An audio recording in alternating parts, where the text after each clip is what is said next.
የቤተሰብ ቁማር ከፊያሜታ አምሃ።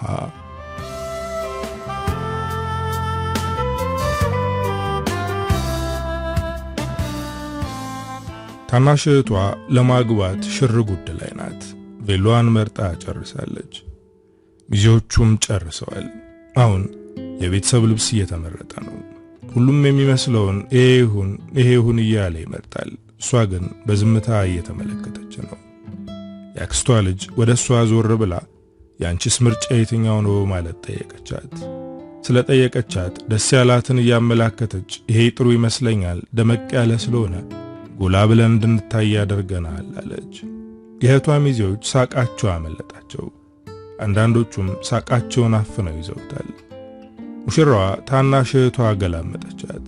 ምርጫዋን የጠየቀቻት ያክስቷ ልጅ እየሳቀች ይሄ ለኛ የሚመጥነን አይደለም፣ ፋሽኑ ያለፈበት ልብስ ነው። ለነገሩ አንቺን መጠየቅ አልነበረብኝም። አንቺ እኮ ምርጫ አትሺም። ካንቺ በላይ እናቴ ዘመናዊ ሴት ናት በማለት ከት ብላ ሳቀች። የኔ ሁሉም ሳቁ። እህቷም አልተከላከለችላትም። አብራ ስትስቃየቻት ተነስታ ወደ ውጭ ወጣች። ጉሮሮዋ ላይ የተሰነቀረው የሐዘን ሲቃ ተናንቋታል። ወጣትና ቆንጆ የምትባል ሴት ናት፣ ግን ከኩዮቿ ጋር እኩል መራመድ አለመቻሏ አሳዘናት። በዛ ላይ የሚረዳት ሰው አለመኖሩ ይበልጥ አስከፍቷታል። እህቷ ለሷ ሞራል አለመጨነቋና ከሰዎች ጋር መሳለቋ አናደዳት። ከዘመኑ ጋር አለመራመዷና አለመሰልጠኗ የሷ ጥፋት አይደለም። የሷን ህልም ረስታ ለታናናሾቿ ህልም መሳካት እንደ ሻማ ቀልጣለች። እናትና አባቷን ያለምንም ችግር ለማኖር ልጅነቷን ሰውታለች። ገና በለጋ ዕድሜዋ ነበር ወደ አረብ ሀገር የተሰደደችው። ሙና ትባላለች። የመጀመሪያ ልጅ ናት። ሁለት ታናሽ ወንድሞችና አንድ ታናሽ እህት አለቻት። አንደኛ ደረጃ ተማሪ እያለች ነበር ለመሰደድ የወሰነችው። ትምህርቷን አቋርጣ በሕገ ወጥ መንገድ ለመሄድ ስትነሳ ቤተሰቦቿ ምንም አልተቃወሟትም። ምክንያቱም በሰዓቱ እሷ ብቻ ናት ተስፋቸው። እሷ ያላገኘችውን ድሎትና እንክብካቤ ታናናሾቿ እንዲያገኙ ስለምትፈልግ ልጅነቷንና ህልሟን ሰውታ አገሯንና ቤተሰቧን ትታ ተሰደደች። በረሃ ላይ ብዙ የከፋ ነገር አጋጥሟታል። ከዛም መካከል በሰው አገር ዜጋ ተደፍራለች። ለአንድ ዓመት ያክል ያለ ፍላጎቷ የደላላው ቅምጡና ቆይታለች። ሰውነቷ ደም እስኪተፋ ድረስ ገርፏታል። ርቃኗን ውጭ ላይ በገመድ አስሮ ያሳድራት ነበር። ይህ ሁሉ የሆነው በረሃ ላይ ነበር። እንደምንም ብላ ከዚህ ስቃይና መከራ መለጠች። የሰው ልጅ ጥንካሬውን ስለማያውቀው ነው እንጂ ከብረት በላይ ጠንካራ ነው ብላ ታስባለች። በዙሪያዋ እንደሷ የሚሰቃዩ ሴቶች የሷ ቃል ያበረታቸው ነበር። ሙና ያኔ ገና ለጋ ልጅ ብትሆንም መንፈሰ ጠንካራ ነበረች። ከሚገጥሟት ችግሮች በላይ ጠንካራ ሴት ናት። የዋህና ለሰው የምታዝንም ጭምር ናት። የበረሃውን መከራ አልፋ አረብ ሀገር ስትገባም ጥሩ ነገር አልገጠማትም። ብዙ ቤቶችን ቀያይራለች። ለረጅም ጊዜ የቆየችበት ቤት ስትገባ ነበር ለቤተሰቦቿ የደወለችው። ለብዙ ጊዜ በረሃ ላይ ስለነበረች ለቤተሰቦቿ ደውላ ድምጻቸውን መስማት አልቻለችም ነበር። እዚህ ስትገባ ግን ደወለችላቸው። እስከዛሬ ለምን አልደወልሽም? የላክንሽ እኮ ቤቱን አስይዘን ነው፣ እንዴት በተከበርንበት ሀገር ጉድ ታስቢናለሽ ብለው ወቀሷት። ምን እንዳሳለፈች እንኳን አልጠየቋትም። ከመደወሏ የራሳቸውን ችግር ማውራት ጀመሩ። በዝምታ ከተወቀሰች በኋላ በጣም ይቅርታ፣ በረሃ ላይ ደላሎች አስረው ነበር፣ ብዙ ችግሮችን ተጋፍጬ ነው አሁን ለመደወል የበቃሁት አለቻቸው። ይህኔ ነበር እንኳን ፈጣሪ ድምጽሽን አሰማን ያሏት። ሙና እየሰራች ለቤተሰቦቿ ትልካለች። የምትሰራው ቀንም ሌትም ነበር። በጣም አድካሚና አሰልቺ ስራ ነው። ለራሷ የምታስቀምጠውም ገንዘብ አልነበራትም።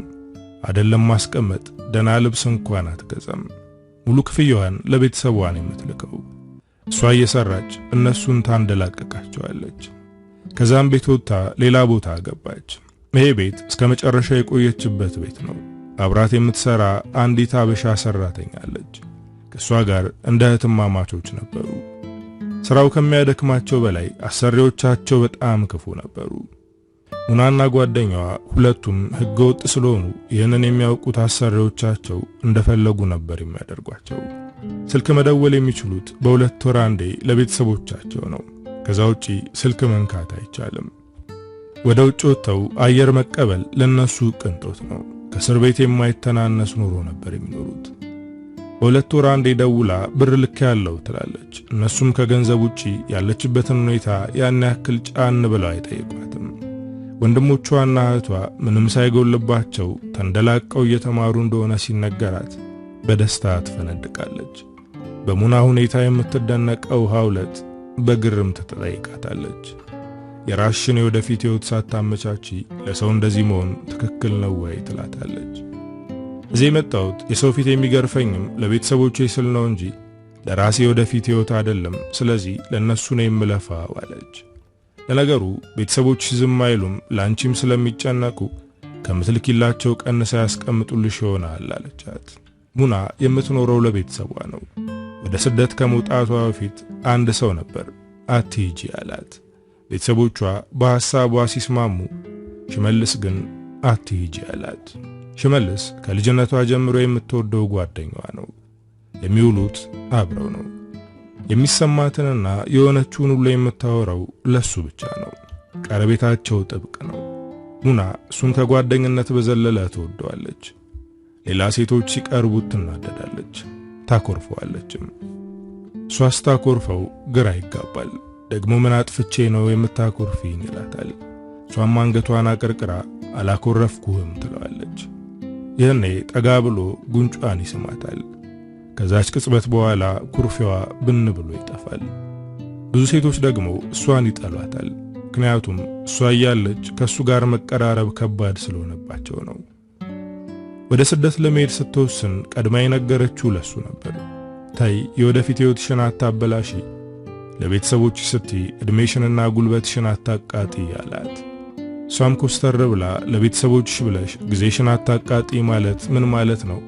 ለቤተሰቦቼ ካልሆንኩ ለማን እሆናለሁ አለችው። መጀመሪያ ለራስሽ መሆን አለብሽ፣ ቤተሰቦችሽ ካንቺ በኋላ ነው አላት። ይሄ ንግግሯ አበሳጭቷት ነበር። እኔ እንዳንተ ራስ ወዳድ አይደለሁም፣ ለእህትና ለወንድሞቼ ስል እሄዳለሁ። እናትና አባቴ በችግር አንገታቸውን መድፋት የለባቸውም አለችው። ከዚህ ንግግሯ በኋላ ምንም አይነት ነገር አልተናገራትም። መልካሙን ሁሉ ይግጠምሽ አላት። እሷ ውስጥ ኃይለኛ መውደድ ቢኖርም የሱን ስሜት ግን አታውቅም። ደግሞም ባህር አቋርጣ ልትሄድ ስለሆነ ይህንን ጉዳይ መነካካት አትፈልግም። በልቧ አዳፍና አገር አቋርጣ ሄደች። ከሄደች ጊዜ ጀምሮ በስልክ አናግረው አታውቅም። ምክንያቱም መደወል የምትችለው ለቤተሰቦቿ ብቻ ነው።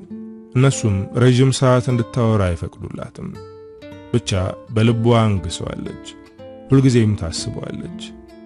ሀውለት ስለ ፍቅር መስማት ስለምትፈልግ ሽመልስ ናፈቀሽ እንዴ በማለት የሙናን ናፍቆት ትቀሰቅሰዋለች። የሽመልስ ስም ሲነሳ የሙና ልብ መዝለል ይጀምራል። በጣም እንደምወደው ቢያውቅልኝ ደስ ይለኝ ነበር፣ ግን እሱን ማድረግ አልችልም። በዛ ላይ ለረጅም ጊዜ አላወራሁትም፣ ስልክም ደውዬለት አላውቅም። በእርግጠኝነት አሁን እኔን ረስቶኛል አለች።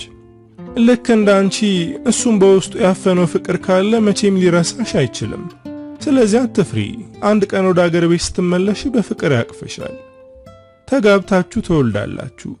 አንቺ እኮ ቆንጆና ገና ወጣት ሴት ነሽ ትላታለች። ሀውለት የራሷን አሳዛኝ የፍቅር ሕይወት እያሰበች ትቆዝማለች። እኔ መውለድ ባለመቻሌ ፍቅሬን አጥቻለሁ፣ ቤተሰቦቼ የሚንቁኛል። የሚገርምሽ በቅሎ እያሉ ሲናገሩኝ እብድ ነኝ መሆነው አለች። ሙና ወደ ሀውለት ጠጋ ብላ እያቀፈቻት ሁሉም ነገር እኮ እግዚአብሔር ሲፈቅድ ነው የሚሆነው፣ ማንም ምንም ቢልሽ አትዘኝ፣ ፈጣሪ የፈቀደ ቀን ማህፀንሽ ፍሬ ያፈራል በማለት ተስፋ ትሰጣታለች። ሙናዬ እኔን ለማጽናናት ብለሽ ባዶ ተስፋ አትንገሪኝ፣ እነሱ እንደሚሉት እኔ በቅሎ ነኝ በማለት በራሷ ህመም ላይ እየቀለደች ትስቃለች። የሙናና የሀውለት ቀረቤታ በጣም ጠንካራ ነው። ምክንያቱም እዚህ ቦታ ላይ እርስ በርሳቸው ካልተደጋገፉ ማንም የላቸውም። ስልክም ሆነ ሌላ ጊዜ የሚያሳልፉበት ነገር የለም። ከዓለም በስተጀርባ የሆኑ ያክል ይሰማቸዋል። ቴሌቪዥን፣ ስልክና መጽሐፍ እንዲይዙ አይፈቀድም። ስራቸው ላይ ብቻ ነበር የሚያተኩሩት። እርስ በርስ ያሳለፏቸውን ታሪኮች እያወሩ ጊዜያቸውን ይገፋሉ። ሀውለት ከሙና ትተልቃለች። አገር ቤት እያለች አግብታ ነበር፣ ግን መውለድ አልቻለችም። በዚህም ምክንያት ወዷትና አፍቅሯት ያገባት ባሏ በላይዋ ላይ ሴት ደረበባት። እንዴት እንደዚህ ታደርጋለህ ስትለው እና ያለምንም ፍሬ ካንቺ ጋር ስጃጃሉ ነው አላት። ሀውለት ትዳሯን መበተን ስላልፈለገች እሱን ቆሻሻ ተግባሩ ጣዝም አለች። ግን ከትንሽ ጊዜ በኋላ ከዚህ በላይ አብረን መቀጠል የለብንም እንፋታ አላት። ለሷ በጣም ከባድ ነበር። እሱን ፈታ ወደ ቤተሰቦቿ ቤት ስትመለስ ሁሉም ከጀርባዋ ስለሷ ነበር የሚያወራው።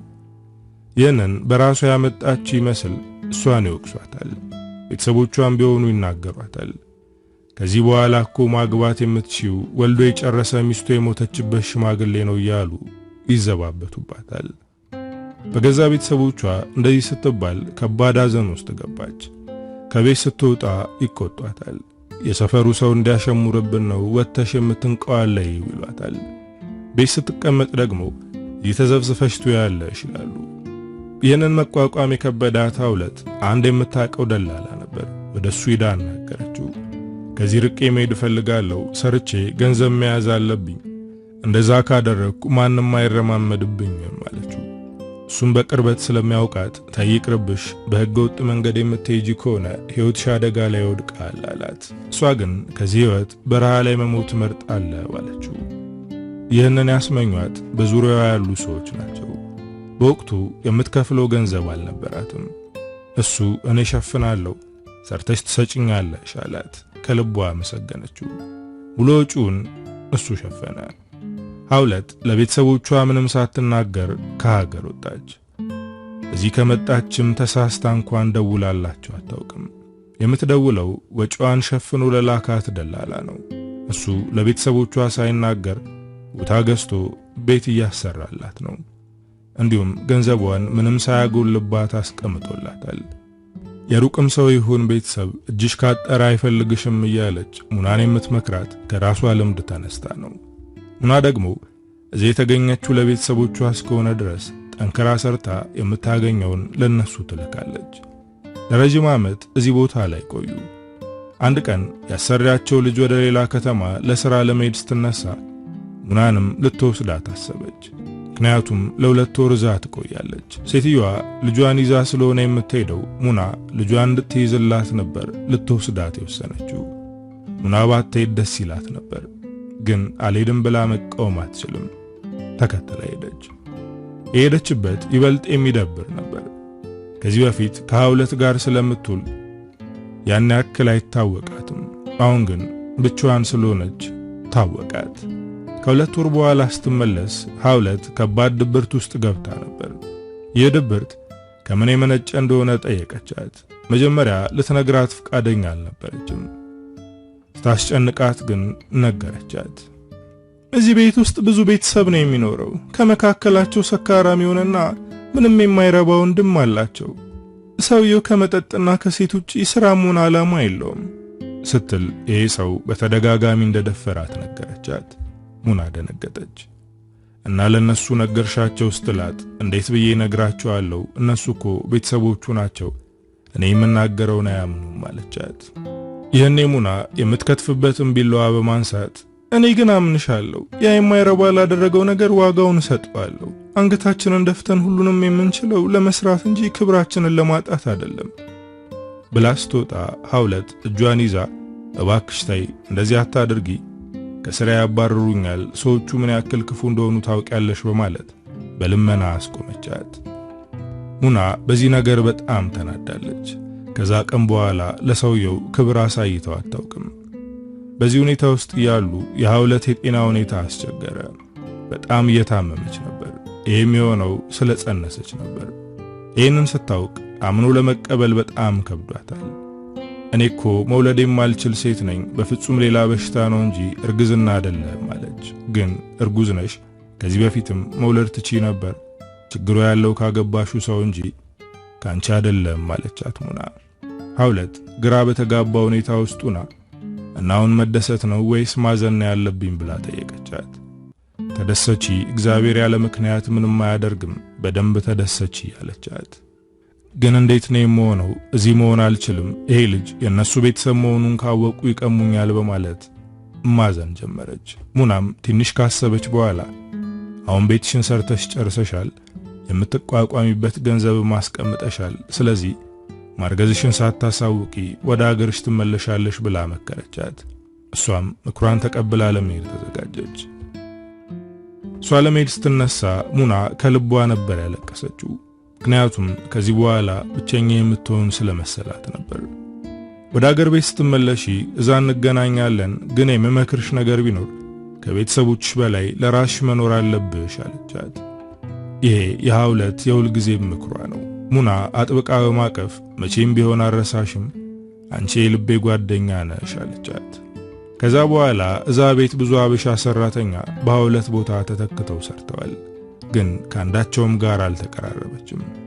ሙና ስልክ ለመደወል በሚፈቀድላት ሰዓት ሐውለት ወደ ሰጠቻት የደላላው ስልክ ደወለች። ግን ሐውለት ወደ ሀገሯ ከተመለሰች ጊዜ ጀምሮ ስልኩ አይሰራም። በምንም ልታገኛት አልቻለችም። አገር ቤት ከገባች ያን ያክል ላትጎዳ ትችላለች ብላ እግዚአብሔር ይጠብቃት ብላ መደወል አቆመች። ከዛ በኋላ ሙና ለረጅም ዓመት እዛ ቤት ሰርታለች። አሁን ቤተሰቦቿ ከችግር ወጥተው ጥሩ የሚባል ኑሮ እየኖሩ ነው። ወንድሞቿ አድገዋል። በላከችላቸው ገንዘብ የራሳቸውን ቢዝነስ ጀምረዋል። እህቷም ትምህርቷን ጨርሳ በቅርቡ ልታገባ እንደሆነ ተነገራት። አሁን የመሄጃ ሰዓቴ ነው ብላ አሰበች። ለእህትሽ ሰርግ ብትመጪ ጥሩ ነው ብለዋታል ቤተሰቦቿ። እሷም ለመሄድ ወስናለች። ከዚህ በኋላ ወደዚህ ሀገር ፊቴን አላዞርም ብላለች። ሙና ከረጅም ዓመታት በኋላ ወደ ሀገሯ ተመለሰች። ሁሉም ነገር ተለዋውጦ ነበር የጠበቃት። ከሰዎች ጋር መግባባት ከሚከብዳት ነበር ከዓለም የራቀችው። ቤተሰቦቿ ኤርፖርት ሄደው ሲቀበሏት መጀመሪያ እንዳዩት ባለባበሷ ሲስቁ ነበር። እንዲሁም ትንሹ ወንድሟ ስቴጅ ይዘሽ የሄድሽውን ልብስ እስካሁን አልለወጥሽም እንዴ ብሎ ቀለደባት። የወንድሞቿና የእህቷ አለባበስና ሁኔታ ተለውጦባታል። የሚያወሩትም አይገባትም። አዲስ የገዛችው ስልኳ ጋር መግባባት አቃታት። የምታሳያት ታናሽ እህቷ ሰናይት ናት። እናቷም በልጇ ሁኔታ በጣም እየተገረመች ነው። እሷ ስታወራ ሁሉም እርስ በርስ ይተያያሉ። የነበርሽበት ሀገር እኮ የሰለጠነና ዘመናዊ ሀገር እኮ ነው። አንቺ ግን እዛ የነበርሽ አትመስይም አለቻት እናቷ።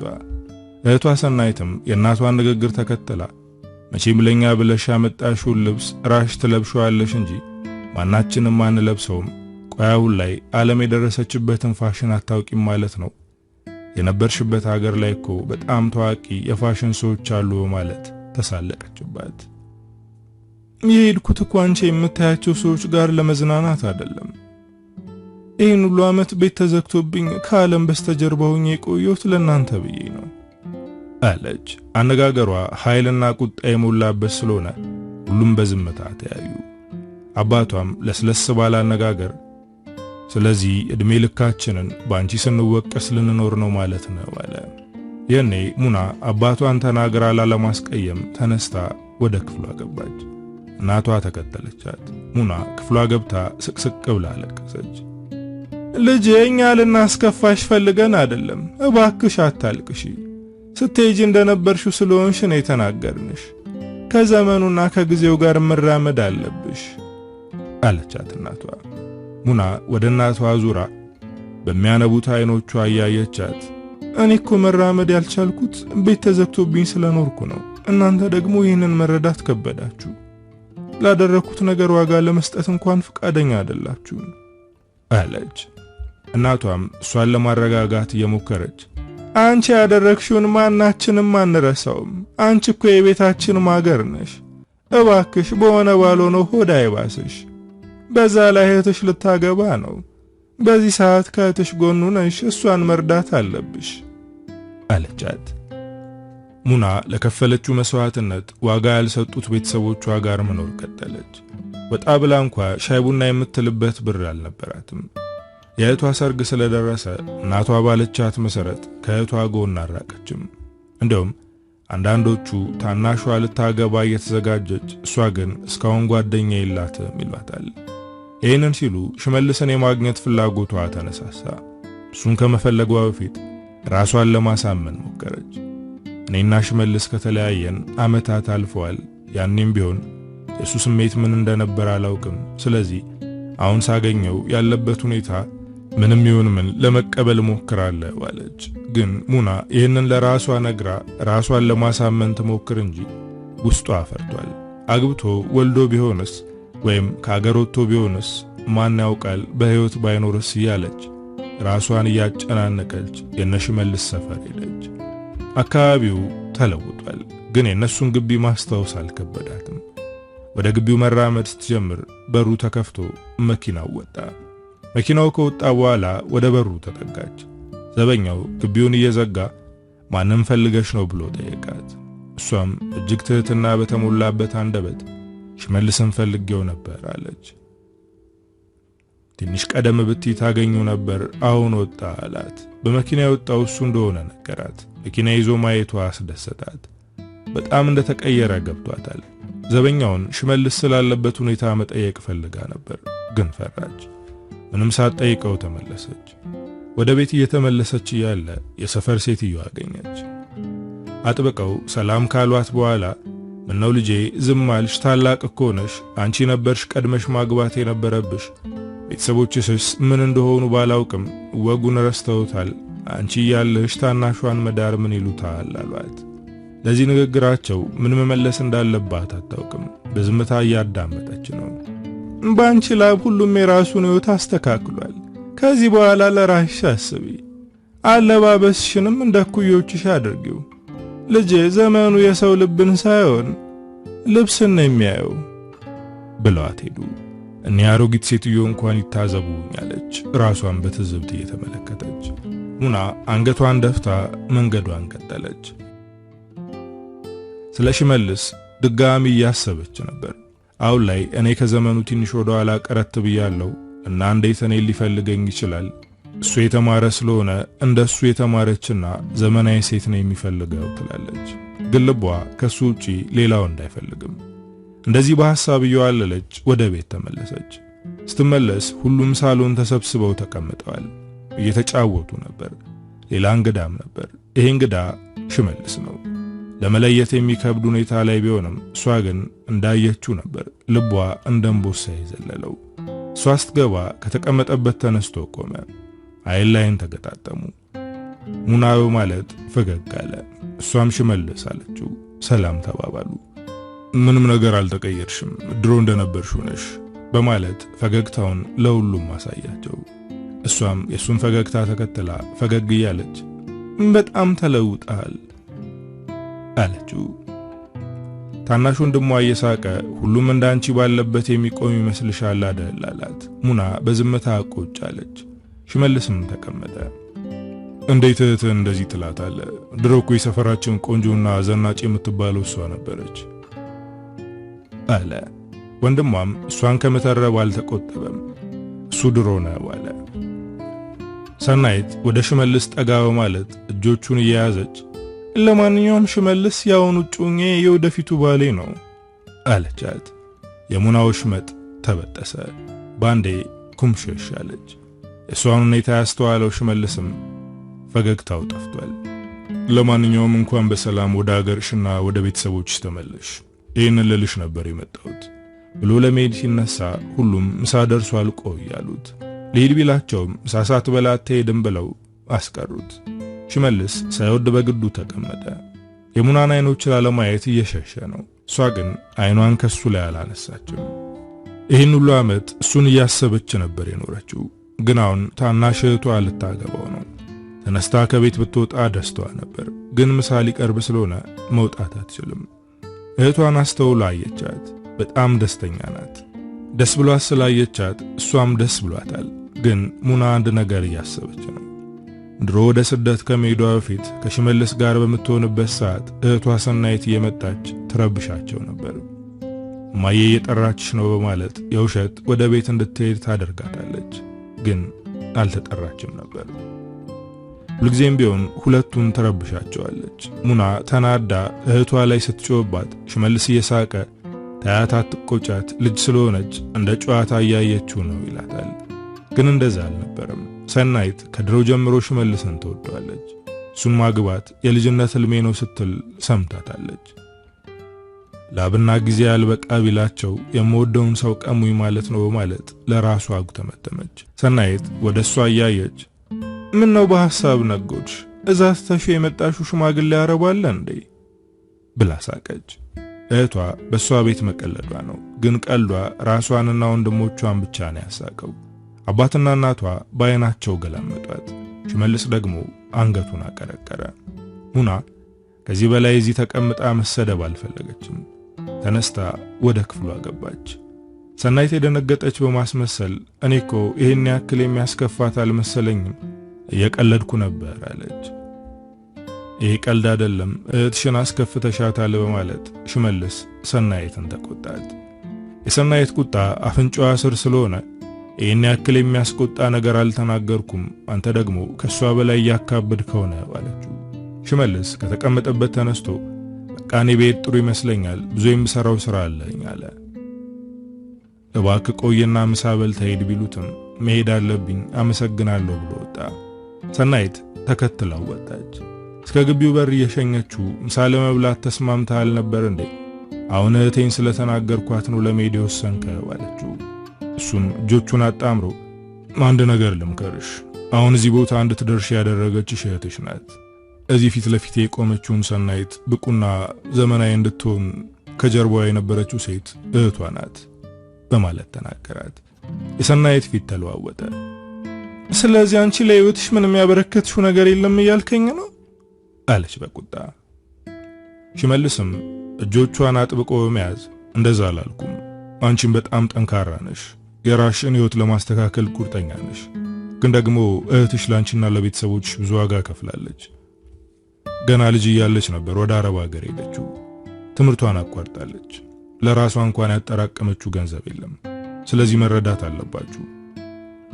አንቺም እንደዚህ ጫና ያለ ንግግር አትናገሪያት አላት። ወደ ቅፉ በመግባት በጣም እየፈራው ነው አለች። ሽመልስ ግራ ተጋባ።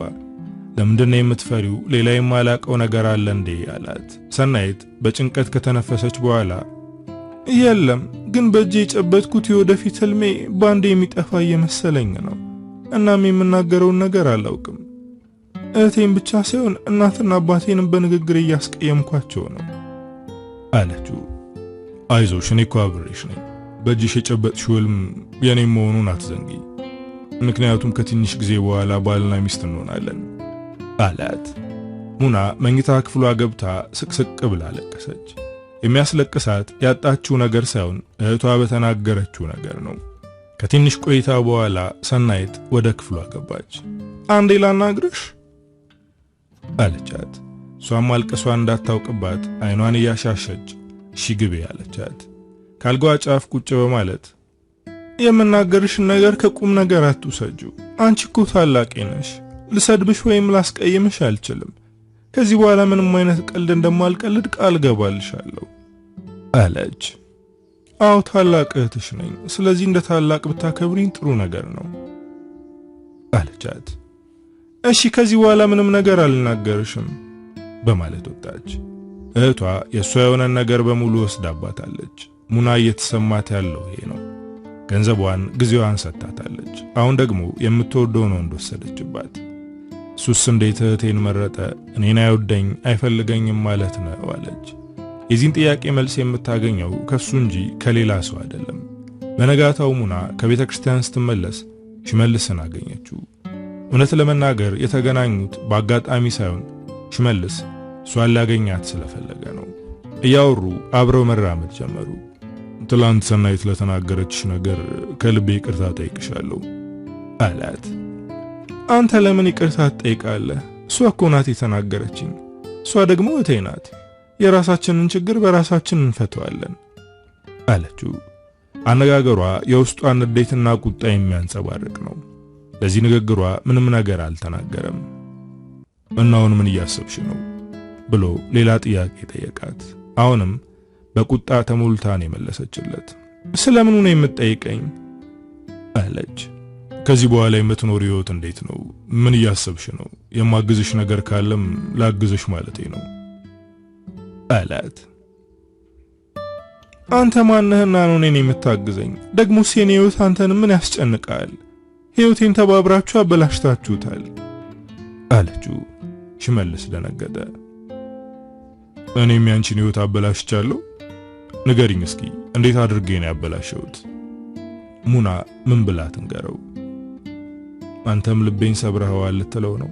ይሄን ለመናገር አትደፍርም፣ ምክንያቱም ድፍረቱን አታገኘውም። አዎ አንተም ቤተሰቦቼም ተባብራችሁ ህይወቴን አበላሽታችሁታል በማለት በቆመበት ትታወሮጠች። እሱ በዝምታ እንደቆመ ነው።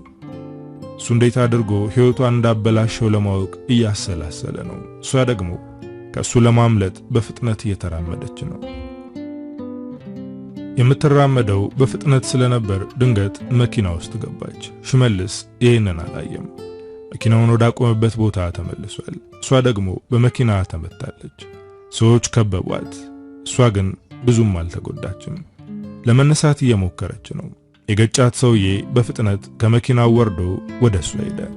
ተነሽ፣ ወደ ሆስፒታል እንሂድ አላት። እሷ ግን እየተነሳች ደህና ነኝ፣ አትጨነቅ፣ እኔ ነኝ ዘልዬ መንገድ ውስጥ የገባሁት፣ ስለዚህ አትጠየቅም አለችው። የኔ መጠየቅ ሳይሆን ያንቺ ደህንነት ነው የሚቀድመው፣ እባክሽ ወደ ሆስፒታል ልውሰድሽ አላት። እሷ አልሄድም ብትልም እግሯን ስላመማት ያለ ፍላጎቷ አቅፎ ወደ መኪናው አስገባት። ሰውዬ መግጨት ሳያንስ ያለ ፍላጎት ያስገድደ ወደ መኪና እያስገባኝ እኮ ነው፣ ወንጀል እየደራረብክ ነው አለችው። እሱም መኪናውን እያስነሳ ወንጀለኛ አይደለሁም፣ እኔ ነኝ መንገድ ውስጥ የገባሁት ብለሽ ነበር፣ ረሳሹ እንዴ አላት። ወደ ሆስፒታል ወስዶ እንድትታይ ያደረገ። ትንሽ እግሯን ነበር የተጎዳችው እንጂ ሌላ ጉዳት አልገጠማትም። ለተወሰነ ቀን ብዙም እንቅስቃሴ እንዳታደርግ ነገሯት። አየህ አይደል ምንም ችግር የለብኝም፣ ስለዚህ ወንጀለኛ አይደለህም አለችው።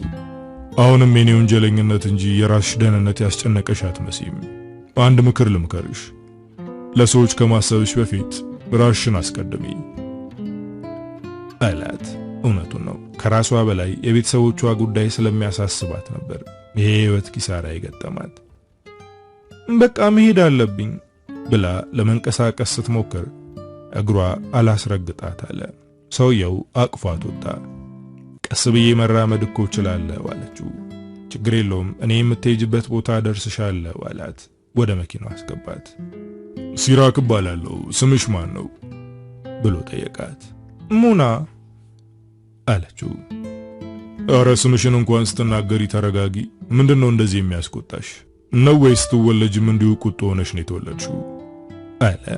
ይህኔ ራሷን አስተዋለች። ሁልጊዜም እንደተናደደች ናት። አንድም ቀን ተረጋግታ አታውቅም።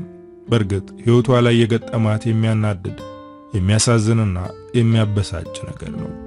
አሁን ወደ ቤት አድርሰኝ፣ የኔን ህይወት ለመረዳት አትሞክር አለችው። ነገ መጥቼ ወደ ሆስፒታል ወስድሻለሁ፣ ድጋሚ ትታየዋለሽ፣ የሚያስፈልግሽንም አሟላለሁ፣ ለአንዳንድ ነገር የሚሆንሽ ገንዘብም እሰጥሻለሁ አላት። ከዚህ በኋላ ካንተ ምንም አልፈልግም፣ በቃ ጨረስን እኮ አለችው። መኪናውን አቁሞ በጣም እንደከፋሽና ችግር ውስጥ እንደሆንሽ ታስታውቂያለሽ። ችግርሽ ምንድነው? ልረዳሽ እችላለሁ አላት። ሙና ከት ብላ ሳቀች። በምን ልትረዳኝ ትችላለህ? ንገረኝ እስኪ። የባከኑትን ዓመታት ትመልስልኛለህ? በዝምታ እያዳመጣት ነው። እሷም ማውራቷን ቀጠለች። ትሰማለህ? አንተ በምንም ልትረዳኝ አትችልም። እግሬ ላይ እንዳለው ትንሽዬ ጭረት አይደለም የኔ ችግር አለችው። ሲራክ ሙና ከባድ ነገር ውስጥ እንደሆነች ገባው። ወደ ቤት መሄድ ካልፈለግሽ የተወሰነ ሰዓት ከኔ ጋር መቆየት ትችያለሽ፣ ከዛም ችግርሽን በዝርዝር ትነግሪኛለሽ አላት። አሁን በቁጣን የመለሰችለት። እየነገርኩ እኮ ነው፣ ብነግርህ ምን የምትቀየረው ነገር አለ ብላ ጮኸችበት። ስታወሪኝ ቀለል ይልሻል አላት።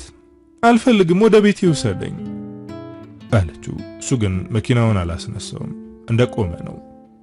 ሰውዬ የምታደርሰኝ ከሆነ አድርሰኝ፣ ካልሆነ ወርዳለሁ። እሺ ምንድነው የሆንሽው ብሎ ጠየቃት። ሲራክ ካልነገርሽኝ ብሎ ሲደርቅባት ነገረችው። ለቤተሰቦቿ ብላ የራሷን ህልም ትታ ስደት እንደሄደችና ለረጅም ዓመት እንደሰራች እንዲሁም ወደ ቤተሰቦቿ ስትመለስ የራሳቸውን ሕይወት አመቻችተው ለሷ ምንም እንዳላስቀመጡላት በተጨማሪም የምትወደውን ወንድ እህቷ ልታገባው እንደሆነ በዝርዝር ነገረችው። ከልቡ ነበር ያዘነላት። በጣም መልካምና ጠንካራ ሴት ነሽ። በዚህ ሰዓት ለራሱ የሚያደርግ እንጂ ለቤተሰብ የሚለፋ ሰው የለም እኮ። ለማንኛውም ይሄ የሚያኮራ ነገር ነው። በእርግጥ ራስሽን ማስቀደም ነበረብሽ፣ ግን አንቺ ልበቀና ስለሆንሽ ለምትወጃቸው ሰዎች ጊዜሽንና ጉልበትሽን ገብረሻል።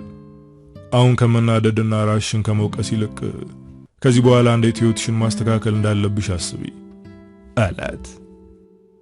እውነትም ትንሽ ቀለል አላት። ሁሉም ሰው እንዴት ራስሽን አላስቀደምሽም ሞኝነት ነው እያለ ይወቅሳታል። ሲራክ ግን በበጎ ጎን ነበር የተመለከተው።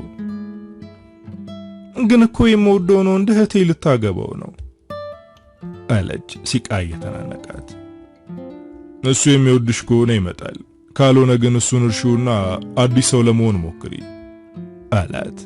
በዝምታ ትንሽ ተያዩ። ከዛም ወደ ቤቷ ወሰዳት። አመሰገነችው። ግን ምስጋናው ለምክሩ ይሁን ወይም እዚህ ድረስ ስላመጣት አላወቀችም። ብቻ አጥብቃ ነበር አመሰግናለሁ ያለችው። ወደ ቤት ስትገባ ሁሉም ስለ ሰርጉ እያወሩ ነበር። እያነከሰች ሲያዩት ተደነገጡ። ምን ሆነሽ ነው አሏት። እሷም እግሯን ወለም ብሏት እንደሆነ ቀለል አድርጋ ነገረቻቸው። እሷ ቀለል ስላደረገችው እነሱም ቀለል አደረጉት። ገብታ ተኛች። ሽመልስን በዓይነ ሕሊናዋ እየሳለችው ነው። ያኔ ወደ ስደት ባልሄድ እኔም ትምህርቴን ጨርሼ ስራ ይዝ ነበር። ከዛም እሱን አገባ ነበር። እኔ ባልሄድ ኑሮ በመካከላችን ክፍተት አይፈጠርም፣ ከእህቴም ጋር አይሆንም ነበር። አሁን ግን በመካከላችን ብዙ ልዩነት አለ። እሱ የሚፈልገው እንደ ሰናይት የተማረችና ቆንጆ ዘመናዊ ሴት ነው እያለች ታስባለች። ራሷን ከታናሽ እህቷ ጋር እያነጻጸረች ትቆዝማለች። በነጋታው ጠዋት ታናሽ ወንድሟ ወደ ክፍሏ መጥቶ ቀሰቀሳት። የሆነ ሰው እየፈለገሽ ነው፣ ወጥተሽ ታናግሪዋለሽ ወይስ ላስገባው አላት። ማን ነው አለች ግራ በመጋባት። ሲራክ ነው በላት ብሎኛል አለ። ሙና ደነገጠች። ይሄ ሰውዬ ለምን አይተወኝም? በዚህ ጠዋት የመጣው ምን ፈልጎ ነው አለች በውስጧ። ቤቴን ማሳየት አልነበረብኝም አለች። በቃ መጣው ውጭ ላይ ጠብቀኝ ብላ ወንድሟ አላከችው። ለባብሳ እያነከሰች ወደ ውጭ ወጣች። ስትወጣ ቤተሰቦቿ ሳሎን ተቀምጠው ነበር። በዚህ ጠዋት እሷን ፈልጎ የመጣው ሰው ማን እንደሆነ ለማወቅ ጓጉተዋል። ስትወጣ ውጭ ላይ ቆሟል። ሳያት ፈገግ አለ። እሷ ግን ተናዳበታለች። ደህና አደርሽ? እግርሽ እንዴት ነው? አመመሽ እንዴ? ብሎ ጠየቃት። ደህና ነኝ፣ ግን ምን ልትሰራ ነው የመጣው? ለዛውም በዚህ ጠዋት አለችው። አሁንም ቁጣው አልበረደም። እስኪ አንዳንዴ ተረጋግተሽ በፈገግታ ለማናገር ሞክሪ። ምናልባት በዛ መንገድ ሕይወትሽን ቀለል ማድረግ ትችይ ይሆናል አለ። ምክርህን አልፈልግም። የመጣህበትን ጉዳይ ተናገርና ከዚህ ሂድ አለችው። የመጣሁት ያንቺ ጉዳይ ስለጨነቀኝ ነው። የምረዳሽ ነገር ይኖር ይሆናል ብዬ አስቤ ነበር። እንደማየው ከሆነ ግን ከሰው ጋር ለመቀራረብ አትፈልጊም። ለማንኛውም ከኔ የምትፈልጊው ነገር ካለ በዚህ ደውይልኝ ብሎ ካርድ ሰጣት። ሙና ወደ ቤት ተመልሳ ስትገባ ቤተሰቦቿ እየጠበቋት ነው። መጀመሪያ አባቷ ማን ነው ብሎ ጠየቃት። ሰናይት ከሷ ቀድማ ተናገረች። መቼም ከአረብ ሀገር መልእክት ተልኮልሽ ሊጠይቅሽ ይሆናል የመጣው አለቻት። አባቷም እህትሽ የምትናገረው እውነቷን ነው ብሎ ጠየቀ። ሰናይት አሁንም ሙና ከመናገሯ በፊት ቀድማ ሌላ ነገር ዘባረቀች። አባዬና እንደዛ ካልሆነ ለምን እህቴን ይፈልጋታል? ሰውየውን አላየኸውም እንዴ? ለማየት እንኳን የሚያሳሳው እንድኮ ነው አለች። እህቷ አሁንም መርዟን ረጨች። ሙናም ለማናቸውም ስለ ሲራክ ሳታስረዳ ወደ ክፍሏ ገባች። አባቷ ድምፁን ከፍ አድርጎ እየጠየቅኩሽ እኮ ነው፣ የምታደርጊው ነገር ንቀት ነው ብሎ በቁጣ ተናገራት። ሰናይትም ለእህቷ ለመከላከል ይሁን ወይም እያሾፈች አባዬ እህቴ እንደዚህ አትናገራት፣ እሷ እንደዚህ አይነት ነገር ላይ ጨዋ እንደሆነች ታውቃለህ። በእርግጠኝነት ይሄ ሰው ከውጭ የተላከላት መልእክት ኑሯት ነው የመጣው፣ ሌላ ነገር አይሆንም አለችው። ሙና ይህንም ክፍሏ ሆና እየሰማች ነበር። ምን አይነት እድል ነው ያለኝ? ቆይ እኔ ልጃቸው አይደለሁም እንዴ ብላ በቤተሰቦቿ ተጠራጠረች። ሙና ልክ እንደ ፋራ መታየቷ ቀጥሏል። እግሯ እስከሚድን ከቤት አልወጣችም። ሽመልስ ሙና እግሯ እንደታመመች ሲሰማ ሊጠይቃት መጣ። እሱ በመጣበት ሰዓት ቤት ውስጥ ማንም አልነበረም። ስታየው ተኮሳተረች። ሰኒ መታመምሽን ነግራኝ ነው የመጣሁት፣ ምን ሆነሽ ነው ብሎ ጠየቃት። ደህና ነኝ ብላ አጭር መልስ ሰጠችው። ትንሽ በዝምታ ከቆየ በኋላ ግን ከኔ ጋር ያለብሽ ችግር ምንድነው ብሎ ጠየቃት። ሙና የሽመልስ አጠያየቅ ይበልጥ አበሳጫት። ካንተ ጋር ምን አይነት ችግር ሊኖርብኝ ይችላል? አንተ ራስን እንደምንድን ነው የምታየው አለችው። አሁን እሱም ተናደደ። እኔ ላይ የምታሳዩ ጸባይ ለየት ያለ እኮ ነው። አንቺና እኔ ደም ተቃብተናል እንዴ? ለምንድን ነው እንደ ጠላት የምትመለከችኝ? በእህትሽና በእኔ ግንኙነት ደስተኛ አትመስይም አላት። ከክፍል ይወጣልኝ፣ ካንተ ጋር ተነጋግረን መግባባት አንችልም አለችው። አዎ ተነጋግረን መግባባት አንችልም። ድሮ ምን የምናገረው ነገር አይገባሽም ነበር። አንቺ የራስሽን መንገድ ብቻ ነው የምትጓዡ። ያኔ አትጂ ስልሽ ባትጂ ኑሮ አሁን አንቺና እኔ ሌላ ቦታ ላይ ነበርን። አንቺ ግን የሰው ስሜት አትረጅም፣ ሰው የሚነግርሽንም አትሰሚም አላት። የሰው ስሜት የማይገባህ አንተ ነህ። ቢገባህ ኑሮ የልቤን ትርታ መረዳት ትችል ነበር አለችው። የተናገረችው ድንገት አምልጧት እንጂ ይህንን ለመናገር አስባ አልነበረም። ሽመልስ በድንጋጤ አፍጥጦ እያያት ነበር። እየቀለድሽ ነው? ያንቺ ልብ ሊያፈቅር አይችልም። እንደዛ ቢሆን ኑሮ ያኔ ስሜቴን ትረጅልኝ ነበር። ግን አንቺ አልቻልሽም። ትተሽኝ ተሰደድሽ። እህትሽ ወደ ህይወቴ ገባች። ይገርምሻል፣ አንቺ ከሄድሽ ጀምሮ ከጎኔ ናት። አንድም ቀን እጄን ለቀው አታውቅም። እንደምወድሽ ታውቃለች። ግን አንቺ በጣም እንደምትጠይኝና ከደላላው ጋር የፍቅር ግንኙነት እንደጀመርሽ ነገረችኝ። እህቴ ናት ብላ እውነታውን አልደበቀችም አለ። ሙና በድንጋጤ የምትናገረው ጠፍቶባት በዝምታ ታያዋለች። አዎ ሁሉንም አውቃለሁ አለ። የምታወራውን የፈጠረ ወሬ ማምን ይመስላል? እህቴ እንደዚህ አይነት ውሸት ፈጥራ አታወራም። አንተ ግን እኔን ራስ ወዳድ ብለህ ለመውቀስ ስለምትፈልግ የፈጠረ ወሬ እያወራ ከእህቴ ጋር ልታጣላኝ ትሞክራለህ አለችው። በዚህ መሃል ሰናይትና እናቷ ወደ ውስጥ ገቡ።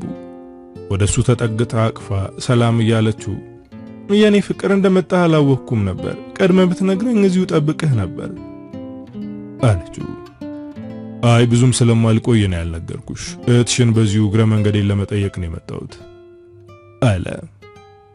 ሙናዬ እኮ አሁን ተሽሏታል። ነገ ቬሎ ለመምረጥ አብረን እንሄዳለን አይደል የኔ ቆንጆ እህት አለቻት በፈገግታ። ሙና መሄድ አልፈለገችም፣ ግን አልሄድም ብትል የቅናት ስለሚመስልባት ተስማምታለች። ሽመልስ የተናገረውን ነገር አላመነችም። ምክንያቱም እህቴ እንደዚህ አታደርግም ብላ ስላሰበች ነው። በነጋታው ተሰባስበው ወደ ልብስ ቤት ሄዱ። እዛም እህቷና ያክስቷ ልጅ ከጓደኞቻቸው ጋር ነው የልብስ ምርጫዋን ሰበብ አድርገው ተሳለቁባት። አንቺ ምርጫትሽም ካንቺ በላይ እህቴ ዘመናዊ ናት የሚለው ንግግር ጆሮዋ ላይ አካቸለባት። ከልብስ ቤቱ ወጥታ በረንዳ ላይ ቆመች። እንደ እብድ ያደረጋት ነው። ልብሷን አውልቃ እየጮኸች መሄድ አምሯት ነበር። እህቷ ሰናይት ተከትላት ወጣች። ምን ሆነሽ ነው የወጣሽው? አንቺ በቃ ሁሉንም ነገር ነው የምታመሪው አለቻት። አሁን ከጓደኞች ፊት ያሸማቀቅሽኝ ቀልድ ነው ማለት ነው? ንገሪኝ እስኪ፣ እኔን ማሸማቀቅ ለአንቺ ቀልድ ነው ብላ ተቆጣቻት። ሰናይትም ተናደደች። እንደፈለግሽ መሆን ትችያለሽ፣ አንቺ እንደ አሮጊት ነገር ማንቆርቆር ተወጃለሽ ብላት ወደ ውስጥ ተመልሳ ገባች። ሙና በዚህ ሰዓት ሰው ያስፈልጋት ነበር። ብሶቷን ተናግራ የምታለቅስባት ጓደኛ እንኳን የላትም። ቀለል እንዲላት ለሆነ ሰው ማውራት አለባት። ቦርሳዋ ውስጥ ሲራክ የሰጣትን ካርድ ፈልጋ አወጣችው። ያለምንም ማመንታት ደወለችለት። ከተመቸህ አሁን ያለውበት ቦታ ብትመጣ ደስ ይለኛል አለችው። እሱም አሁኑን መጣው ብሎ ስልኩን ዘጋው። ሙና ስልኩን ከዘጋች በኋላ መደወሌ ልክ ነው ወይስ አስቸገርኩት? መደወል አልነበረብኝ ይሆን እያለች ጭንቀት ውስጥ ገባች። ከትንሽ ቆይታ በኋላ መኪናው ፊት ለፊቷ ቆሞ ሲራክ ከመኪናው ወርዶ ሰላም ብሎ የመኪናውን በር ከፍቶ አስገባት። እሷ ወደ መኪናው ስትገባ እህቷና የእህቷ ጓደኞች ከልብስ ቤቱ እየወጡ ነበር። እናም ሲራክ በር ከፍቶ ሲያስገባት አይተዋል። ሁሉም በግርምት እርስ በርስ ተያዩ። እንዴት እንደሚያምር አይታችሁታል ይባባላሉ። እህትሽ ካንቺ ጮኛ በላይ ሸበላ የሆነው እንደኔ የመረጠችው ብለው ከሰናይት ጋር ተቀላለዱ። ሰናይት አይኗ ከመኪናው ጋር አብሮ ሄዷል። ፋራ የምትላት እህቷ ከአማላይ ወንድ ጋር ሄዳለች። ሙና ትንሽ እንደሄደች መጨነቅ ጀመረች። ለምንድነው የጠራሁት? አሁንስ መኪናው ውስጥ ያለሁት ለምንድነው እያለች ነው። ከዛም በቃ ቆመው ወደ ቤት መሄድ አለብኝ አለችው። እና ለምንድነው የጠራሽኝ አላት። አነጋገሩ ቆጣ ያለ ስለነበር ደነገጠች። ከዛም በዝምታ ታያለች። መኪናውን አቁሞ በጣም ይቅርታ የተቆጣውሽ ግራ መጋባትሽን እንድትታዩ ነው። በዛ ላይ ዩሊንታ ያጠቃሽ በጣም ድብርትና ጭንቀት ውስጥ ነበርሽ። የሆነ ሰው ማግኘት ፈልጊያለሽ። እዚህ ደግሞ ጓደኛ የለሽም። የምታውቂው ሰው እኔም ብቻ ነው። ደወልሽልኝ መጣው። ከኔ ጋር አውርተሽ ድብርትሽን ማቃለል ምንም ክፋት የለውም። እኔንም አትፍሪኝ። እንደ ንጹህ ጓደኛ ሽኝ። ምንም እንኳን ህይወትሽን የማስተካከል አቅም ባይኖረኝም ጥሩ አዳማጭ ነኝ። ለኔ መተንፈስ ትችያለሽ አላት። በቃ አልቻልኩም። ምን ማድረግ እንዳለብኝ አላውቅም። ብዙ ያለፈኝ ነገር አለ። ዘመናዊ ሴት መሆን አልችልም። በዛ ላይ ከባድ ድብርት ውስጥ ነኝ በማለት አለቀሰች። እሱም እሺ የሚሰማሽን ንገሪኝ፣ ውስጥሽ ላይ ምንም ነገር አታስቀሪ አላት። ሙና እያለቀሰች የውስጧን ነገረችው። በስደት እያለች ከስራ ውጪ ምንም የምታየው ነገር እንዳልነበርና ለረጅም ዓመት ኢንተርኔት ተጠቅማ እንደማታውቅ እንዲሁም ቴሌቪዥን አይታ ስለማታውቅ አሁን ከሰው ጋር መግባባት እንደከበዳት እንዲሁም ሽመልስን በማጣቷ ከባድ ህመም እየተሰማት እንደሆነና ህይወቷ ትርጉም እያጣ እንደሆነ ነገረችው። ይህንን ሁሉ በዝርዝር ስትነግረው በለቅሶ ታጅባ ነበር። ሙና ያለችበት ሁኔታ እጅግ ያሳዝናል። ቤተሰቦቿ እንኳን ሊረዷት አልቻሉ። አሁን እዚህ ድብርት ውስጥ እንድትገባ ያደረጋት በስደት ለረጅም ዓመት በመቆየቷና እዛም ምንም አይነት እረፍት ስላልነበራት ነው። ይህንን ያደረገችው ደግሞ ለቤተሰቦቿ ነበር። እነሱ የራሳቸውን ህይወት አስተካክለው እሷን ረስተዋታል። አሁንም ያለችበትን ሁኔታ መረዳት ከብዷቸዋል። ከአረብ ሀገር የተመለሱ ብዙ ሴቶች በአካባቢ የተለየ ስም ይሰጣቸዋል። ጮክ ብለው ሲናገሩ አረብ ሀገር ሄዳ የመጣች ስለሆነች ነው፣ እነሱ እኮ ጭንቅላታቸው ልክ አይደለም ይባላሉ። ያሉበትን ሁኔታ ከመረዳት ይልቅ እንደ በሽተኛ ይታያሉ። የሙና ደግሞ ለየት የሚያደርገው ቤተሰቦቿ ለሷ ህይወት ምንም ግድ አለመስጠታቸው ነው። እሷም እንደ ሌሎቹ ልጃቸው ናት። ህይወታቸው የተቃናው በሷ ነው፣ ግን እነሱ እንደማይረባ ሰው ነው የሚያዩት። ሲራክ ከልቡ አዳመጣት። ለምን ራስሽን ለመለወጥ አትሞክሪም? ሁሉም ሰው ከዘመኑ ጋር የሚዘምነው ቀስ በቀስ ነው። ያለፈሽ ነገር ምን እንደሆነ መለስ ብለሽ መርምሪ። ህይወትሽን መስመር ለማስያዝ ስራ መጀመር ካለብሽ ጀምሪ ወይም ተማሪ አላት። ሙና እንባዋን እየጠረገች እንደሚወራው ቀላል አይደለም። በኔ ቦታ ብትሆን ነው የሚገባ። ሁሉም ነገር ጨልሞብኛል አለችው። እሺ ፍቃደኛ ከሆንሽ የሆነ ቦታ ልውሰድሽ አላት። እሷም በጥርጣሬ አይን እየተመለከተችው የት ነው የምትወስደኝ ብላ ጠየቀችው። አይዞሽ የጓደኛዬ ቤት ነው የምወስድሽ ብሎ መኪናውን አስነሳው። መንገድ ከጀመሩ በኋላ እንባዋን ጠራርጋ ለመረጋጋት ሞከረች። ጓደኛ ወንድ ነው ወይስ ሴት ናት ብላ ጠየቀችው። በውስጧ ወንድ እንደሚላት እርግጠኛ ሆና ነበር የጠየቀችው፣ ግን እሱ ሴት ናት ብሎ መለሰላት። ሙና በመገረም ፍቅረኛ ናት ብላ በድጋሚ ጠየቀችው።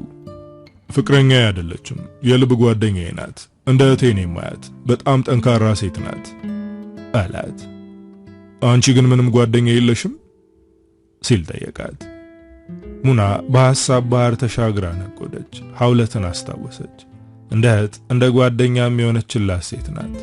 ታይለራሽ አስቢ እያለች ትመክራት ነበር። ሐውለት መልካም ሴት ነበረች፣ ግን ለረጅም ዓመት አልተገናኙም። በምንም ልታገኛት አልቻለችም።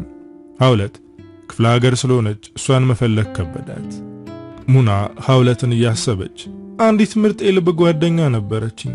በጣም አስተዋይ ናት። በዛ ሰዓት ብዙ ነገር ትመክረኝ ነበር። አሁን ያለውበት ነገር ታይቷት ነበር መሰል። እባክሽ ቤተሰብ አትበይ፣ ለራስሽም አስቢ ትለኝ ነበር አለችው። ሲራክ ፈገግ እያለ እና ተጣላችሁ ወይስ እዛው ቀረች አላት። ከኔ ቀድማን የመጣችው ግን እሷን ማግኘት አልቻልኩም። ይህንን እያወሩ የሲራክ ጓደኛ ቤት ደረሱ። መኪናውን አቁሞ ወረዱ። ወደ በሩ በመሄድ አንድ አንኳኳ። ወዳው በሩ ተከፈተ።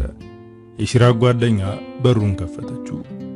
በር የከፈተችው ሴትና ሙና አይን ላይን እንደተፋጠጡ ቆመዋል። ሲራክ ግራ ተጋብቶ ትተዋወቃላችሁ እንዴ በማለት ጠየቃቸው። ሁለቱም እንባቸው ወረደ። እየተላቀሱ ተቃቀፉ። ደንግጦ እያየ ነበር።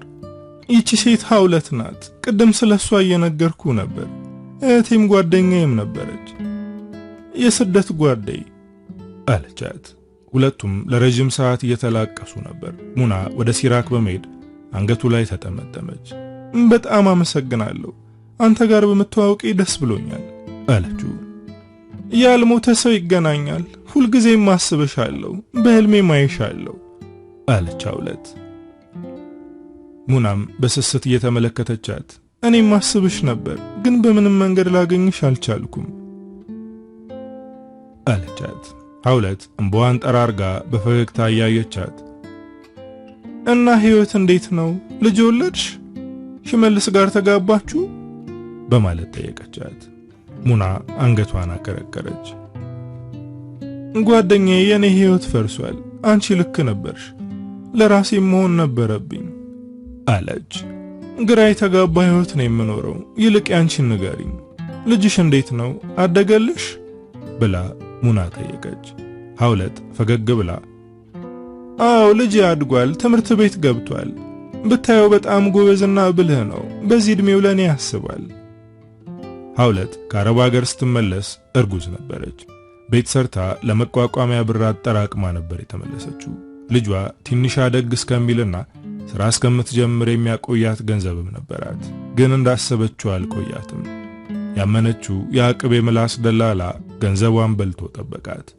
ምንም የማቀው ነገር የለም ብሎ ካዳት። ቤተሰቦቿም ከኛ በላይ እሱን በማመንሽ ያገኘሽው ቅጣት ነው፣ አናዝንልሽም አሏት። ያረገዘችው ከአረብ እንደሆነ ሲሰሙ ጭራሽ ስትሰሪ የነበረው ሴተኛ ዳሪነት ነበር እያሉ ያሟታል። ቤተሰቦቿ ምግብ ስትበላ ፊታቸው ይቀያየራል። ገንዘብሽን ለጎረምሳ አብልተሽ አሁን እኛ ላይ ሸክም ሆንሽ ይሏታል። ከባድ ሁኔታ ውስጥ ገባች። ያኔ መውለጃዋ እንደተቃረበ ያወቀች ለቤተሰቦቿ እዚህ እጃለው ሳትል ወደ አዲስ አበባ መጣች። አዲስ አበባ ጓደኛም ሆነ የምታውቀው ሰው አልነበራትም። የመጣችው በድፍረት ነው። ለአንድ ቀን አልጋ ይዛ አደረች። ከዛ በላይ ግን አልቻለችም። እጇ ላይ ያለችው ብር አለቀች። ያላት አማራጭ ጎዳና መውጣት ነበር። ሲርባት ትለምናለች። የምታድረው መንገድ ዳር ነበር። ከቤተሰቦቿ ጋር ሁና ፊታቸው ከሚገርፋት እዚህ ለመና መኖርን መርጣለች። ለመውለድ ተቃርባ ስትለምን ሰዎች በአዘኔታ ከንፈራቸውን እየመጠጡ 5-10 ይሰጧታል። ለጊዜው ብዙም አልከበዳትም። ግን ደግሞ ልጇን ከወለደች በኋላ ምን እንደሚወጣት አታውቅም። በዛ ላይ ወቅቱ ክረምት ነው። ሌሊት ብርዱን መቋቋም ከብዷታል። አንዳንዶች ሳይዋት ምንም ሳይኖራቸው እግራቸውን ይከፍታሉ፣ መጨረሻቸው ይሆናል ይላሉ። ይህን የሚሉት ሰዎች አንቃ ብትገላቸው ደስታዋ ነው። አንድ ምሽት የሱቅ በረንዳ ላይ ተኝታ እያለ ከባድ ዝናብ መዝነብ ጀመረ። ውሽንፍሩ አላስተኛት አለ። ተነስታ ተቀመጠች። ሰውነቷ እየተንቀጠቀጠ ነው። ህመምም እየተሰማት ነበር። ተነስታ ስትቆም የሆነ ነገር ሲፈሳት ተሰማት። ከዛ በኋላ ነበር ከባድ ህመም የተሰማት። ሐውለት ልጇ የሚመጣበት ጊዜ አሁን እንደሆነ ገባት። ከባድ ምጥ ነበር። በዛ ላይ በረዶ የቀላቀለ ዝናብ እየዘነበ ነበር። በስቃይ ስትጮህ ማንም አይሰማትም። በጣም ሲበስባት በንብርክክ ሰው ፍለጋ ጀመረች። እኩለ ሌሊት ስለሆነ ከመኪና ውጪ የሚያልፍ ሰው የለም። ፊት ለፊት መብራት የሚበራበት ቤት ስታይ ወደዛ መሄድ ጀመረች። ግን እዛ መድረስ አቃታት። ተንበርክካ ትጮኻለች። ዝናቡ ከሷ ላይ የተጋባ ይመስል በኃይለኛው ነበር የሚዘንበው። በስቃይ እየጮኸች እያለ አንድ መኪና ፊት ለፊት ሲቆም አየች። አቅሟ እየደከመ ስለነበር እጇን ብቻ ታወናጭፋለች። የሆነ ሰው ከመኪና ወጥቶ ወደ እሷ እየሮጠ ሲመጣ ስታየው ራሷን ሳተች። አቅፎ ወደ መኪናው አስገባት። በፍጥነት ወደ ሆስፒታል መክነፍ ጀመረ። ይህ ሰው ሲራክ ነበር። ሲራክ በሰዓቱ እናቱ በጠና ታማ ሆስፒታል እንደሆነች ተነግሮት ወደዛ እየሄደ ነበር። ይህ አጋጣሚ የተፈጠረው ሐውለትን ይዟት ሄደው እናቱ ወዳለችበት ሆስፒታል ነበር። ሆስፒታል እንደደረሱ ሐውለትን ወደ ማዋለጃ ክፍል አስገብቶ እናቱ ወዳለችበት ሮጠ። ሲደርስ ግን እናቱ አርፋ ነበር። እናቱ ልብ ድካሟ ድንገት ሲነሳባት ሰራተኛዋና ዘበኛዋ ነበሩ ወደ ሆስፒታል ያመጧት። እሱ በዛ ሰዓት ከጓደኞቹ ጋር ጭፈራ ቤት ነበር። ሰራተኛዋ ደውላ ስትነግረው በድንጋጤ ለጓደኞቹ ሳይናገር ነበር የወጣው። ሲራክ በእናቱ ሞት እጅግ አዝኗል። ግን ደግሞ ሐውለትን አልረሳትም። ከጎኗ ሆኖ አገዛት። እናቱን ከቀበረ በኋላ ወደ ቤቱ ወስዶ ተንከባከባት። ከዛም ራሷን እንድትችል በገንዘብም በሐሳብም አገዛት። ሐውለት በጣም ጠንካራ ናት። የሰራች ልጇን ማሳደግ ጀመረች። አሁን ከልጇ ጋር ቤት ተከራይታ ሥራ እየሰራች ነው። ኑሮዋን ቀጥላለች። ሲራክን እንደ ታላቅ እህቱ ናት ትመክረዋለች። ሁልጊዜም ከጎኑ ናት። እሱም ሲከፋውና ሲጨንቀው ወደ እሷ ነው የሚሄደው።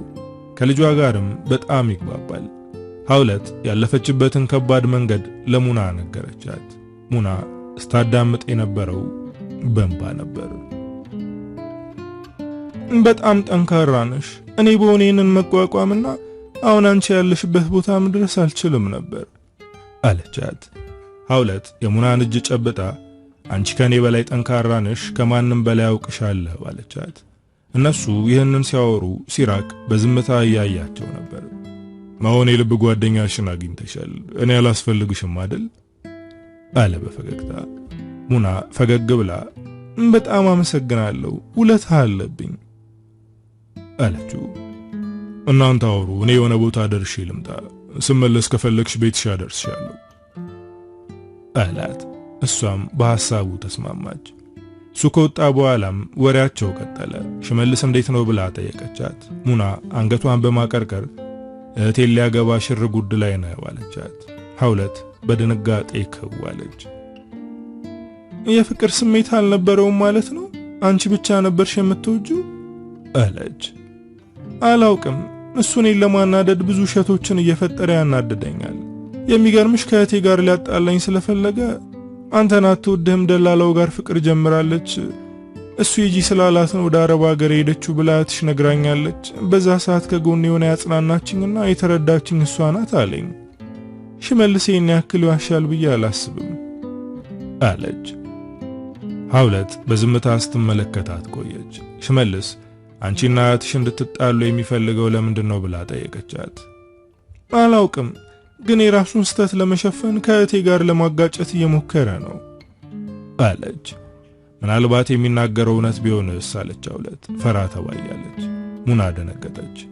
በጭራሽ እህቴ ብጠላኝም ይህንን ያክል ርቃ አትሄድም፣ የእናቴ ልጅ እህቴ እኮ ናት አለች። ሐውለትም እሺ በማለት በሐሳቧ የተስማማች ለማስመሰል ሞከረች። እና ከእህትሽ ጋር ያለሽ ቀረቤታ እንዴት ነው አለቻት። እህቴ እኔ ላይ መቀለድና ማሾፍ ይመቻታል፣ በዛ ላይ ትንቀኛለች። የሚገርምሽ ከሲራክ ጋር ስታይኝ ሰውየው ከውጭ ያመጣላት መልእክት ኑሮት እንጂ እኔም ፈልጎ ለማናገር እንደመጣ አታምንም። ዘመናዊ ሴት እንዳልሆንኩ በተደጋጋሚ ነግራኛለች። ብቻ እህቴ ብቻ ሳትሆን ሙሉ ቤተሰቦቼ ተለውጠዋል። ለነሱ ብዬ ለረጅም ዓመት ቤት ተዘግቶብኝ በስራ እንደጎበጥኩ ረስተውታል አለች።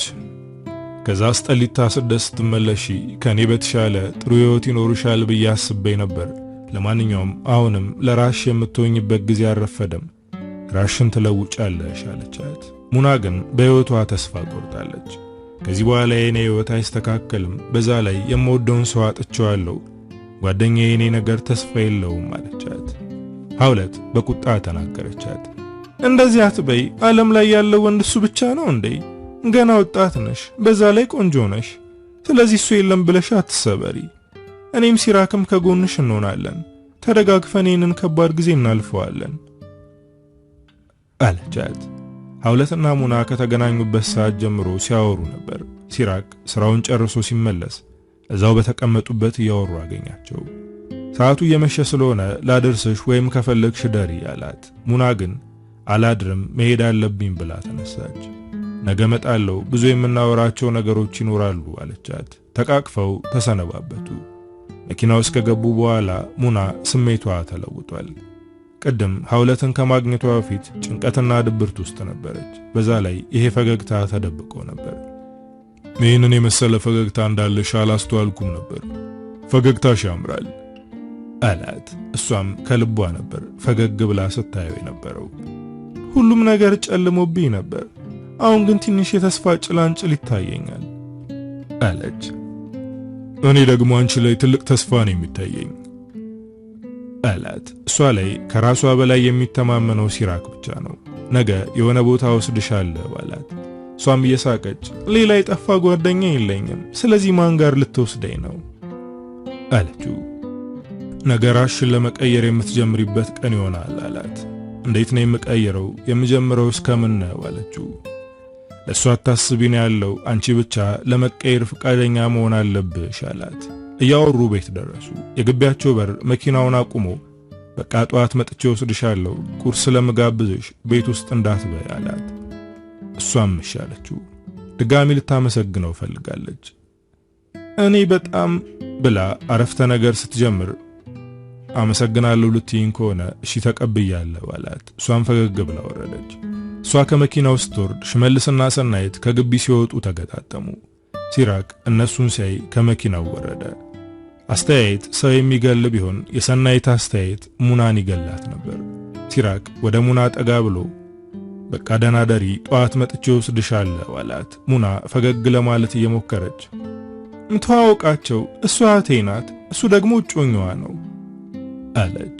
ሲራክ እጃቸውን እየጨበጠ ሰላም አላቸው። ሰናይትም ሲራክን ከላይ እስከ ታች አስተውላ ያየች እህቴን ለመጀመሪያ ጊዜ ከሸበላ ወንድ ጋር አየኋት አለች። ለመቀለድ እየሞከረች ነበር የተናገረችው። ሲራክም እየሳቀ እንደዚህ በማለትሽ አመሰግናለሁ፣ እኔም እድለኛ እንደሆንኩ ነው የሚሰማኝ። በሕይወቴ እንደ እህትሽ ቆንጆ አስተዋይና የምታስደስት ሴት ገጥማኝ አታውቅም አለ። ሙና ሰውነቷን ሲሞቃት ተሰማት። ውስጧ በደስታ እየፈነደቀ ነው። ምክንያቱም ማንም እንደዚያ ሞግሷት አያውቅም፣ ለዛውም በእህቷ ፊት። እሱ እንደዚህ ሲናገር ሰናይትም ተገርማለች። የሽመልስ ግንባር ግን በቁጣ እንደተቋጠረ ነው። አስተያየቱ ያስፈራል። ልትጋቡ እንደሆነ ሙናዬ ነግራኛለች፣ ሰርጋችሁ መቼ ነው በማለት ጠየቃቸው። ሽመልስም እጁን ኪሱ ውስጥ በመክተት ቀኑንስ ሙናዬ አልነገረችህም አለው። በጣም እንደተናደደ ያስታውቃል። ሰናይት ሽመልስ መናደዱን ስላስተዋለች ጣልቃ ገባች። የተወሰነ ቀን ነው የሚቀረው፣ መቼም የሰርጋችን ቀን ትገኛለህ አይደል አለችው። ሲራክ ፈገግ ብሎ እኔ እንኳን ሰርጋችሁ ላይ መገኘት አጓጉቶኝ ሳይሆን ዲኮሩን የሚሰራላችሁ ሰው ካላገኛችሁ ለምን እህትሽ አትሰራልሽም ብዬ ነው አለ። ይህኔ ሁሉም ግራ በመጋባት አዩት። በተለይ ደግሞ ሙና ደንግጣለች።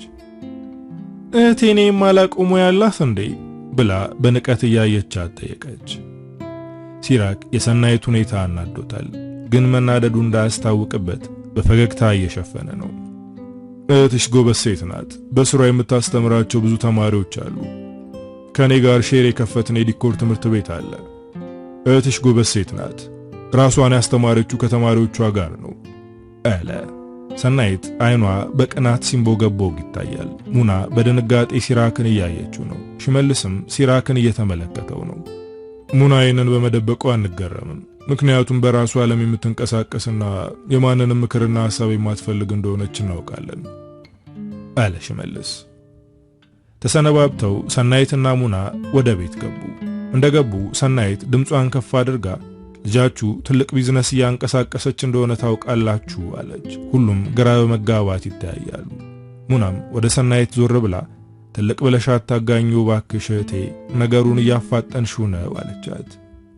ከኛ ተደብቀሽ የምትሰሪውን ስራ ቤተሰቦችሽ ማወቅ አለባቸው በማለት ወደ ቤተሰቦቿ ዞር ብላ ባለፈው እሷን ፈልገው ከመጣው ሸበላ ጋር ቢዝነስ ጀምራለች። እሱ እንዳለው ከሆነ የኛ ሙና ጎበዝ እንደሆነችና ራሷን ከተማሪዎቿ ጋር እንዳስተማረች ተናግሯል አለች። ይህኔ እናቷ ተነስታ ወደ ሙና ተጠግታ የኔ ልጅ ስራ ፈታ ይሄን ያክል ጊዜ መቆየት እንደማትችል ውስጤ ነግሮኝ ነበር፣ እንኳን ደስ አለሽ ብላ አቀፈቻት። ሰናይት ተናደደች። ከኛ መደበቋ ምንም አልመሰላችሁም ብላ በብስጭት ተናገረች። ገንዘብ ስጪን እያልን እንዳናስቸግርሽ ነው ያልተናገርሽው? ባለፈው ዕቃ ማስመጣበት ብር ጎሎብኝ የሚያበድረኝ ሰው ስፈልግ እንደዛ ስንከራተት ዝም ማለትሽ ራስ ወዳድነትሽን ያሳያል አላት ታናሽ ወንድሟ። ሰናይትም በንዴት ወገቧን ይዛ ለሰርጉ ገንዘብ ሊያጥረኝ ነው መሰል እያልኩ ስጨነቅ አንቺ ዝም አልሽ፣ የሌለሽ ምስኪን ሴት መሰልሽ። አብረሽ ተጨነቅሽ፣ ያ ሁሉ ማስመሰል ነበረ። ዛሬ ግን ጭንብልሽ ወለቀ አለቻት። እናቷም ልጆቹን እያረጋጋች ያለፈው አልፏል፣ ምናልባት እህትሽ ለሰርግሽ ያሰበችው ሰርፕራይዝ ይኖር ይሆናል አለች። ሙና በሁሉም ንግግር ተናደደች። እኔ ለማናችሁም ያሰብኩት ሰርፕራይዝ የለም። ከዚህ በፊት ህይወቴን ሰርፕራይዝ አድርጋችሁ የቀራችሁት ይበቃል፣ በቃ ተውኝ ብላ ወደ ክፍሏ ገባች። እናቷ ተከትላት ገባች። ልጄ፣ የቤቱ ታላቅ ልጅ እኮ አንቺ ነሽ። እህትሽም ሆነች ወንድሞችሽ እንደ እናታቸው ስለሚያዩሽ ነው የሚያስቸግሩሽ። እኛ ብንሞት እኮ የቤቱ አስተዳዳሪ አንቺ እኮ ነሽ። ለምንድነው ግልፍተኛ የምትሆኚው? አሁን እህትሽም ወንድሞችሽም እንዳያዝኑብሽ የሆነ ነገር አድርጊላቸው። እህትሽ የሰርጉ ወጪ ሊያንስ ነው እያለች እየተጨነቀች ስለሆነ የአዳራሹን ወጪ ሸፍኚ፣ ዲኮሩንም አንቺ ጨርሽው አለቻት። ሙና እናቷን እየታዘበቻት ነው። ስለሷ ህይወት አንድ ቀን ተጨንቃ አታውቅም። ግን አሁን ለሰናይት ተጨንቃ እህትሽን አግዣት እያለቻት ነው። ለሌሎቹ ልጆችሽ የምትጨነቂውን ያክል ለኔ ተጨንቀሽ ታውቂያለሽ? በማለት እናቷን ጠየቀቻት። እናቷም የሙናን ጸጉር እየነካካች እንዴት ነው የማላስበው? አንቺ እኮ የመጀመሪያ ልጄ ነሽ፣ ስላንቺ አስባለሁ አለቻት። ስለኔ የምታስቢ ቢሆን ይሄንን አትይኝም ነበር።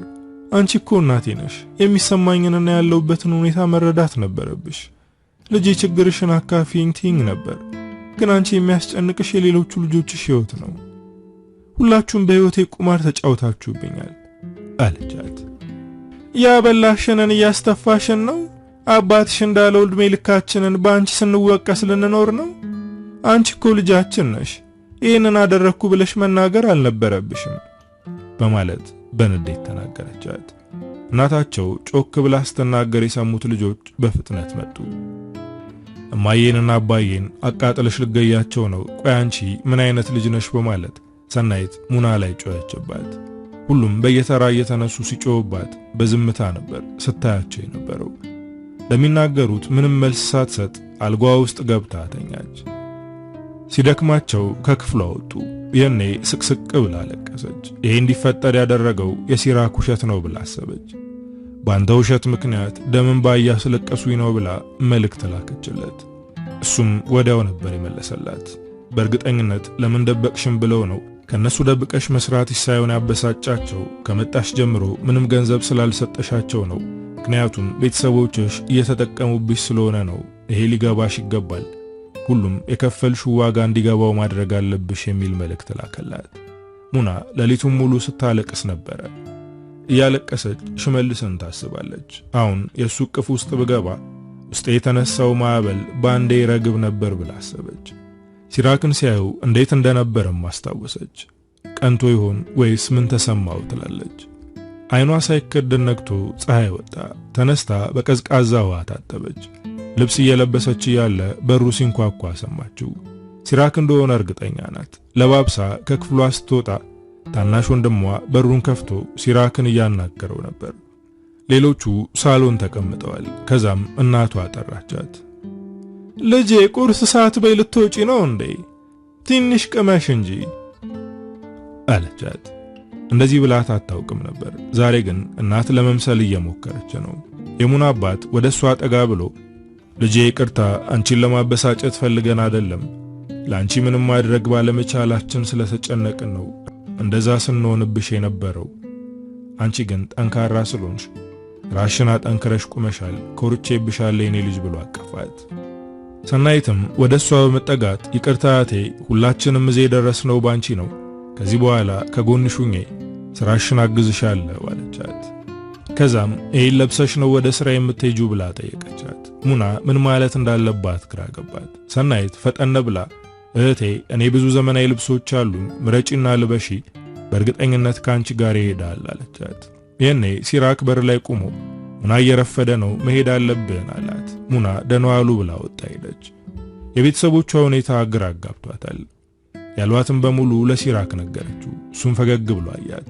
ቤተሰቦችሽ ስራ ስላለሽ ነው ጸባያቸው የተቀየረው፣ አሁንም አንቺን ሊጠቀሙብሽ ነው የሚያስቡት አለ።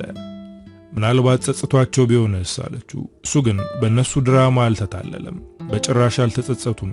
ካንቺ የሚፈልጉት ብዙ ነገር አለ አላት። እሺ ለማንኛውም አሁን የት እየሄድን ነው አለችው።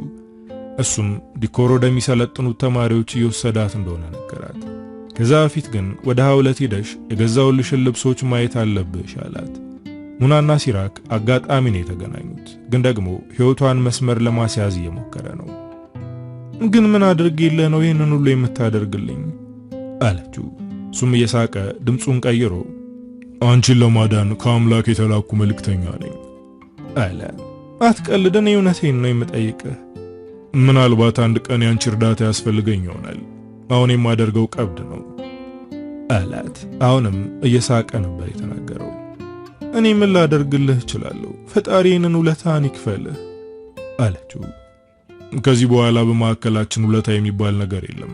አመሰግናለሁ አትበይኝ። እርስ በርሳችን እንደጋገፋለን አላት። ወደ ሐውለት ቤት ሄዱ።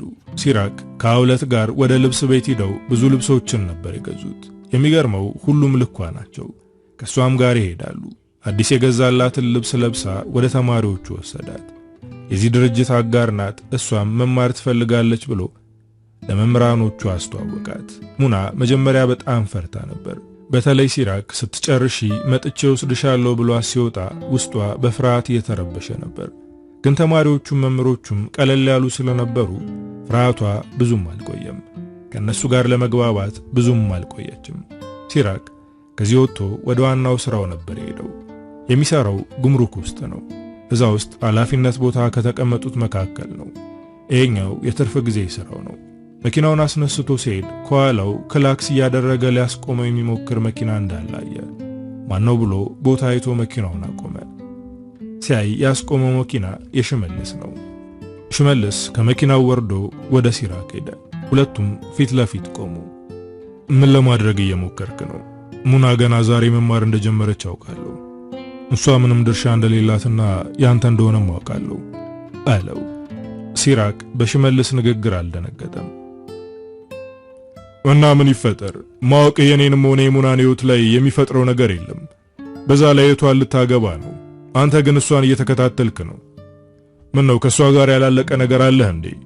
አለው። ይህኔ ሽመልስ ንዴቱን መቆጣጠር አቃተው። በቦክስ አፍንጫው ላይ ሰነዘረበት። የሲራክ አፍንጫ ደማ። ይህኔ እሱም መተው። ሁለቱም ተናንቀው መደባደብ ጀመሩ። በስንት ትግል ሰዎች ገላገሏቸው።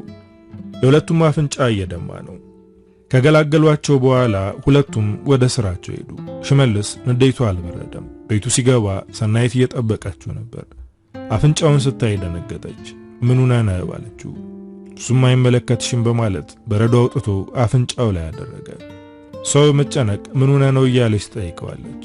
እሱ ምንም አልነገራትም። እንዳትጠይቂኝ ብሏታል። ሙና ቀኑን ሙሉ ክላስ ነበረች። እንደ ዛሬ ደስ የሚል ስሜት ተሰምቷት አያውቅም። ክላስ ጨርሳ ስትወጣ በር ላይ እየጠበቃት ነበር።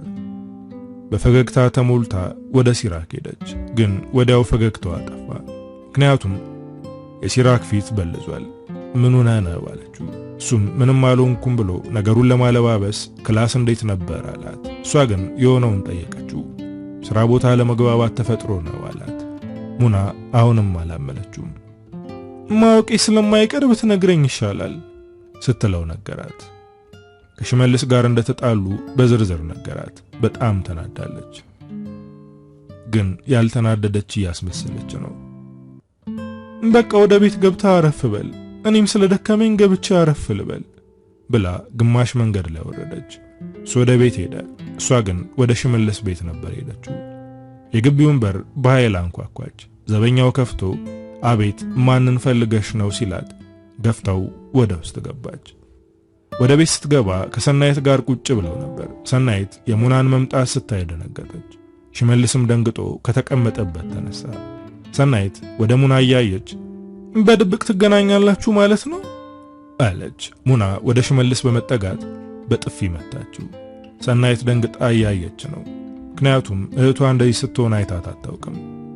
የኔ ህይወት ውስጥ ለመግባት አትሞክር፣ በዙሪያ ያሉት ሰዎች ጫፋቸውን እንኳን ብትነካ እገልሃለሁ አለችው። ሽመልስ ያንቺ ህይወት ውስጥ የሚገባ ከመሰለሽ ተሳስተሻል። እሱ አንቺን የረሳሽ ያኔ ልቡን ሰብረሽ ወደ ደላላው ስትሄጂ ነው አለቻት። ሙና በድንጋጤ ሰናይትን አየቻት። ስለምንድን ነው የምታወሪው? እኔ ማንንም ተከትዬ አልሄድኩም አለቻት። ሰናይት ለሙና ፋታ አልሰጠቻትም። ተይ ይወድሻል ትተሽው አትሂጂ ብዬ በልጅ አንደበቴ መክሬሽ ነበር፣ ግን አንቺ ትተሽው ሄድሽ። አሁን ደግሞ የኔንም የሱንም ሕይወት ለመበጥበጥ ቆርጠሽ ተነስተሻል አለቻት። ሽመልስም ሙናን በጥላቻ ያያት ለዚህ ምንም ምላሽ የለሽም፣ አንቺ ጨካኝ ነሽ አላት። የሙና አንደበት ተሳስሮ እህቷ የፈጠረችውን ድራማ ማመን ከብዷታል። ወደ ሰናይት ዞር ብላ አየቻት። የሰናይት አይኖች በፍራቻ ተውጠዋል። ሙና እውነቱን ተናግራ ፍቅሬንና ህልሜን ታሳጣኛለች ብላ ፈርታለች። የእህቷን ፍርሃት የተረዳችው ሙና ምንም ሳትናገር ከቤት ወጣች። ሽመልስ እየተከተላት ነው። አዎ አንቺ ሁልጊዜም ቢሆን ተቶሜርን የምታቂው ሂጂ አምልጪ፣ እንደውም ከዚህ በኋላ እንደተፈጠርሽ እንኳን አላስብሽም፣ ምክንያቱም ከጎኔ በጣም የምወዳት ሴት አለች እያለ እየጮኸ ነው። ሰናይት ቤት ውስጥ ሶፋ ላይ ተቀምጣ ስቅስቅ ብላ እያለቀሰች ነው። ሽመልስ ወደ እሷ በመመለስ አቀፋት።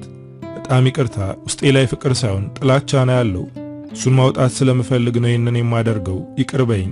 ከዚህ በኋላ ቃል እገባልሻለሁ ምንም አይፈጠርም አላት። ሙና እንደተለመደውም ባልቀደማትም በዝምታ እየተራመደች ነው። ሰው እንዴት እህቱ ላይ ይሄንን ያደርጋል? በሕይወቴ ትልቅ ስህተት የሰራሁት ለቤተሰቦቼ ማሰብ ነው እያለች ብቻዋን እያወራች ወደ ቤት ሄደች። ሰናይት ሽመልስ ካረጋጋት በኋላ ወደ ቤቷ ተመለሰች። መንገዱን ሙሉ ስታስብ የነበረው ሙና ይህንን እውነት ስታውቅ ፊቷ እንዴት እንደተቀየረና እንዴት እንዳየቻት ነው። ሰናይት ከልጅነቷ ጀምሮ በታላቅ እህቷ ሙና ትቀናለች። ሙና የመጀመሪያ ልጅ ስለነበረች ቤት ውስጥ ያለውን ችግር ለመፍታት ወደዛ ወደዚህ ስትል የእናትና የአባቷን ትኩረት ትስባለች። የጎረቤት ሰዎችም ጠንካራና ብልህ ናት፣ ለቤተሰቦቿ ታስባለች ሲሉ ትሰማለች። ሰናይት ትኩረት ስላልተሰጣት በሙና መቅናት ጀመረች። እሷ የምታደርገውን ለማድረግ ትሞክራለች፣ ግን ልጅ ስለሆነች አትችልም። ከዛም የሙናንና የሽመልስን ግንኙነት መከታተል ጀመረች። ሽመልስ ለሙና ያስብላታል። አንቺ እኮ ብልህ ነሽ ይላት ነበር። ቀስ በቀስ ሽመልስ የኔ በሆነ እያለች በልጅ ጭንቅላቷ ታስባለች። እሱን ስትቀርበው እንደ ልጅ ያያታል። ከዛም ከዓመታት በኋላ ሙና የቤተሰቦቿን ሕይወት ለማስተካከል ስትሰደድ እሷም አጋጣሚውን ተጠቀመችበት። እሱን እንደማትወደውና ከላካት ደላላ ጋር ግንኙነት እንደነበራት ታሪክ ፈጥራ ነገረችው። በጣም አዘነ፣ ተሰበረ። በዚህ ሰዓት ከጎን ሆነች። ትኩረቱን እሷ ላይ ብቻ እንዲያደርግ አደረገችው። በስተመጨረሻም የራሷ አደረገችው። አሁን ሙና ተመልሳለች። እውነቱ ተገልጦ ሽመልስ ትቶኝ ይሄዳል ብላ ፈርታለች። ለዛም ነው ፍርሃቷን ሙና ላይ የምትወጣው።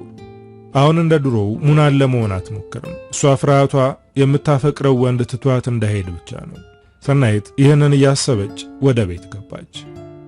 ስትገባ ሁሉም ተቀምጠዋል። ሙና ግን የለችም። ሙና አልመጣችም እንዴ ብላ ጠየቀቻቸው። እነሱም ከመጣች ሰዓት ጀምሮ ክፍሏ ውስጥ ናት አሏት። ገብታ ልታናግራት አሰበች፣ ግን ደግሞ ፈራች። በስንት ትግል በሩን ከፍታ ገባች። ሙና ልብሷንና ዕቃዎቿን እየሰበሰበች ነበር። ሰናይትም ሩጣ እግሯ ላይ ወደቀች። እህቴ ይቅር በይኝ፣ ሽመልስን ስለማፈቅረው ነው ይህንን ውሸት ፈጥሬ የተናገርኩት። እባክሽ አትናገሪ፣ ሽመልስን አጠዋለሁ አለቻት። ሙና በዝምታ ዕቃዋን ማስተካከል ቀጠለች። ሽመልስን ካጣሁት በሕይወት መቆየት አልችልም፣ ራሴን አጠፋለሁ። አንቺ ግን ከመጀመሪያውም አተሽዋል፣ እባክሽ እህቴ ብላ በለቅሶ ታጅባ ለመነቻት። ሙና አሁንም ምንም ሳትናገር ሻንጣዋን ይዛ ወጣች። ወደ ሳሎን ስትገባ ቆም ብላ ሁሉንም ቤተሰቦቿን ተመለከተቻቸው። ከዚህ በፊት እናንተ ምንም እንዳይጎልባችሁ ብዙ ነገሬን ሰውቻለሁ። ለምን ያናደረኩ ብዬ መቆጨት አልፈልግም፣ ምክንያቱም እናንተ የሕይወቴ አንድ አካል ናችሁ። ከዚህ በኋላ ግን የራሴን ሕይወት ላስተካክልበት፣ በቃኝ፣ ወደ ሕይወቴ እንዳትገቡ በማለት ወጣ ሄደች። ሁሉም ደንግጠዋል። ሰናይት ያለማቋረጥ እያለቀሰች ነው። ሙና ልብሷን ሰብስባ ሄደችው ወደ ሐውለት ቤት ነው። እንደደረሰች ሐውለትን አቅፋ ስቅስቅ ብላ አለቀሰች። ቤተሰቦቼ ሕይወቴን እንደ ቁማር ተጫወቱበት እያለች ታለቅሳለች። ከዛም ሲደክማት እንቅልፍ ሸለብ አደረጋት። ይህኔ ሐውለት ለሲራክ ደወለችለት። በጣም እንደከፋትና ከቤተሰቦቿ ቤት ወጥታ ወደ እሷ ቤት መምጣቷን ነገረችው። ሲራክ ወዲያው መኪናውን እያከነፈ መጣ። እሱ ሲመጣ እንደተኛች ናት። ወደ እሷ ጠጋ ብሎ ተቀመጠ። በቀስታ ጸጉሯን ይነካካታል። በርቀት ቁማ የምትመለከተው ሀውለት የሲራክ ልብ የፍቅር ወጥመድ ውስጥ መግባቱን አስተውላለች። እንዴት እንደሚያያት እያየች ነው። ቀና ብሎ በጣም ተሰብራለች አለ በቀስታ። ሀውለት በፈገግታ አየችው። ምናልባት ያንተን እንክብካቤ ጠግናት ይሆናል አለችው። ሲራክ ወደ ሙና ዞር ብሎ ጸጉሯን መነካካት ቀጠለ። እንድንከባከባት አትፈቅድልኝም። እሷ ሁልጊዜም እኔ ላይ እንደተናደደች ነው። የሆነ ነገር ሳደርግላት እንደ ሩቅ ሰው አመሰግናለሁ ትለኛለች። እኔን አርቃ ነው የተቀበለችኝ። ልቧ ውስጥ ለረጅም ዓመት የተቀመጠ ፍቅር አለ። እሱን አስወጥታ እኔን ማስጠጋት አትፈልግም አለ። ሀውለትም ወደሱ ተጠግታ ለስለስ ባለ ድምፅ አሁን ላይ አንተ ብቻ ነው የምታስፈልጋት፣ ከጎኗ ሆነ አግዛት፣ ህመሟንም ማክምላት አለችው። ከዛም ወደ ልጇ ክፍል እየተራመደች እኔ ልጄ ጋር ልተኛ ነው፣ በጠዋት መነሳት አለብኝ፣ አንተ ከሷ ጋር ሆነ ስትነሳ ምግብ አቅርብላት ብላ ገባች። ሲራክ ሙናን በዝምታ እየተመለከታት ነው። ከትንሽ ቆይታ በኋላ አይኖቿን ገለጠች። ስትገልጥ ከጎኗ ያገኘችው ሲራክን ነው። ቀና ብላ ተቀመጠች። መታል እንዴ አለችው። እሱም ፈገግ ብሎ አዎ ሀውለትንና ቤቢን ሰላም ለማለት ስመጣ አንቺ ተኝተሽ አገኘሁሽ አላት። የሚሄድበት ቦታ አልነበረም፣ ወደዚህ መጣው አለች። እሱም እጇን በመያዝ ቀለል እንዲልሽ ወተን ንፋስ እንቀበል አላት። ግን እኮ መሽቷል አለችው። ችግር የለውም ሰፈሩ ሰላማዊ ነው በማለት እጇን ይዞ አስነሳት። ልብስ ደራርበው ወጡ። በጨለማው ውስጥ በቀስታ እየተራመዱ ነው። ሁለቱም ዝም ብለዋል። ምን ነው ዝም አልክ? የሆነ ነገር በል እንጂ አንተ እኮ የምትናገረው አታጣም አለችው። ከቅርብ ጊዜ ወዲህ የምናገረው እያለቀብኝ ነው በማለት ሳቀ። ከዛም በረጅሙ ተንፍሶ ለምን አንቺ አታወሪም? አንቺና ሀውለት አረብ ሀገር ላይ እንዴት እንደነበራችሁ በዝርዝር ብትነግሪኝ ደስ ይለኛል አላት። እሷን ፈገግ በማለት እንዴት እንደነበር ታውቃለህ፣ ግን አንተ እኔን ከዚህ ህመም ለመታደግ እየተጨነክ ነው አለችው። ሙና በቀላሉ የምትሸወድ ሴት አይደለችም።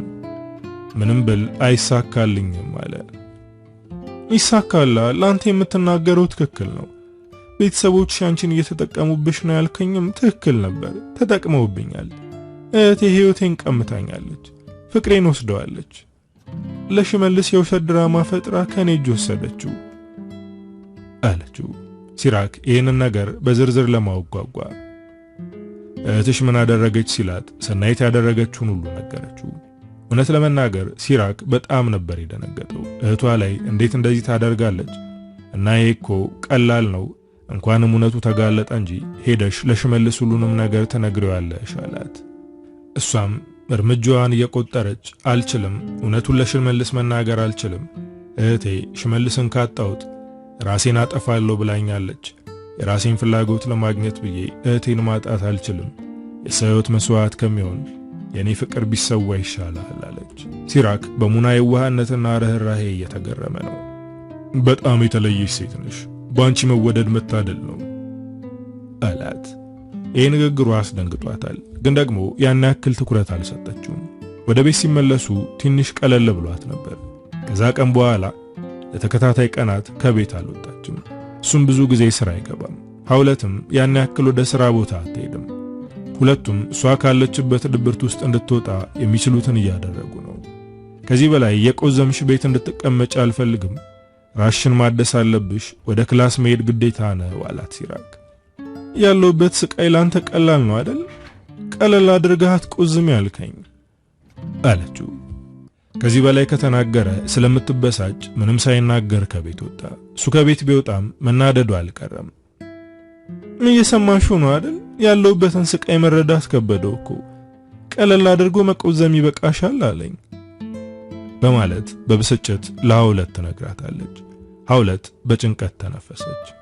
ሙናዬ ባክሽ ተረጋጊ፣ አሁን እሱ ምንም አላጠፋም። አንቺ ግን እንዴትሽን እሱ ላይ እየተወጣሽ ነው። የሚወዱት ሰው ጮሆ ሲናገር በጣም እንደሚጎዳ ከማንም በላይ አንቺ ታውቂዋለሽ። ስለዚህ እሱ ላይ አትጩይበት አለቻት።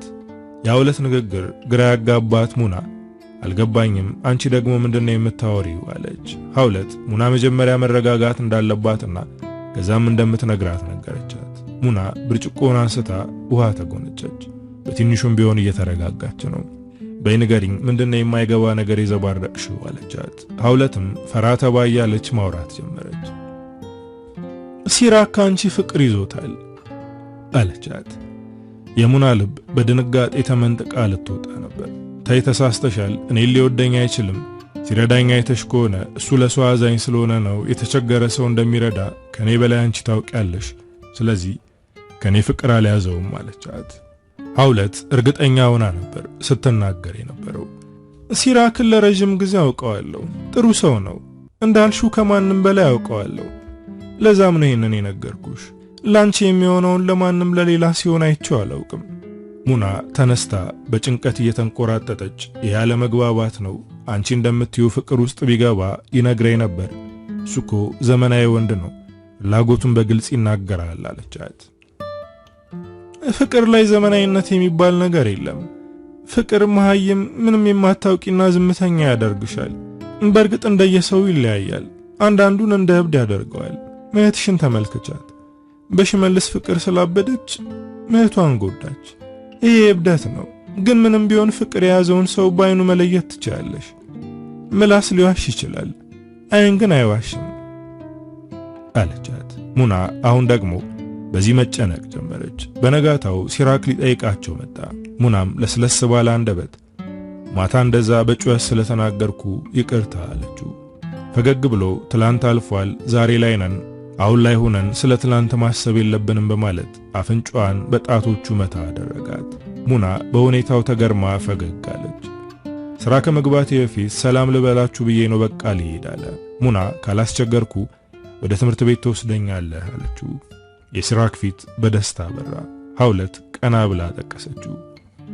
ብዙም ስራ የለኝም፣ ደግሞ በዛውም ተማሪዎቹን እጄ ለማየት እያሰብኩ ነበር። በቃ ተዘጋጂና እንሂድ አላት። ሙና አለባበሷ ከወትሮ የተለየ ነበር። በጣም አምሮባታል።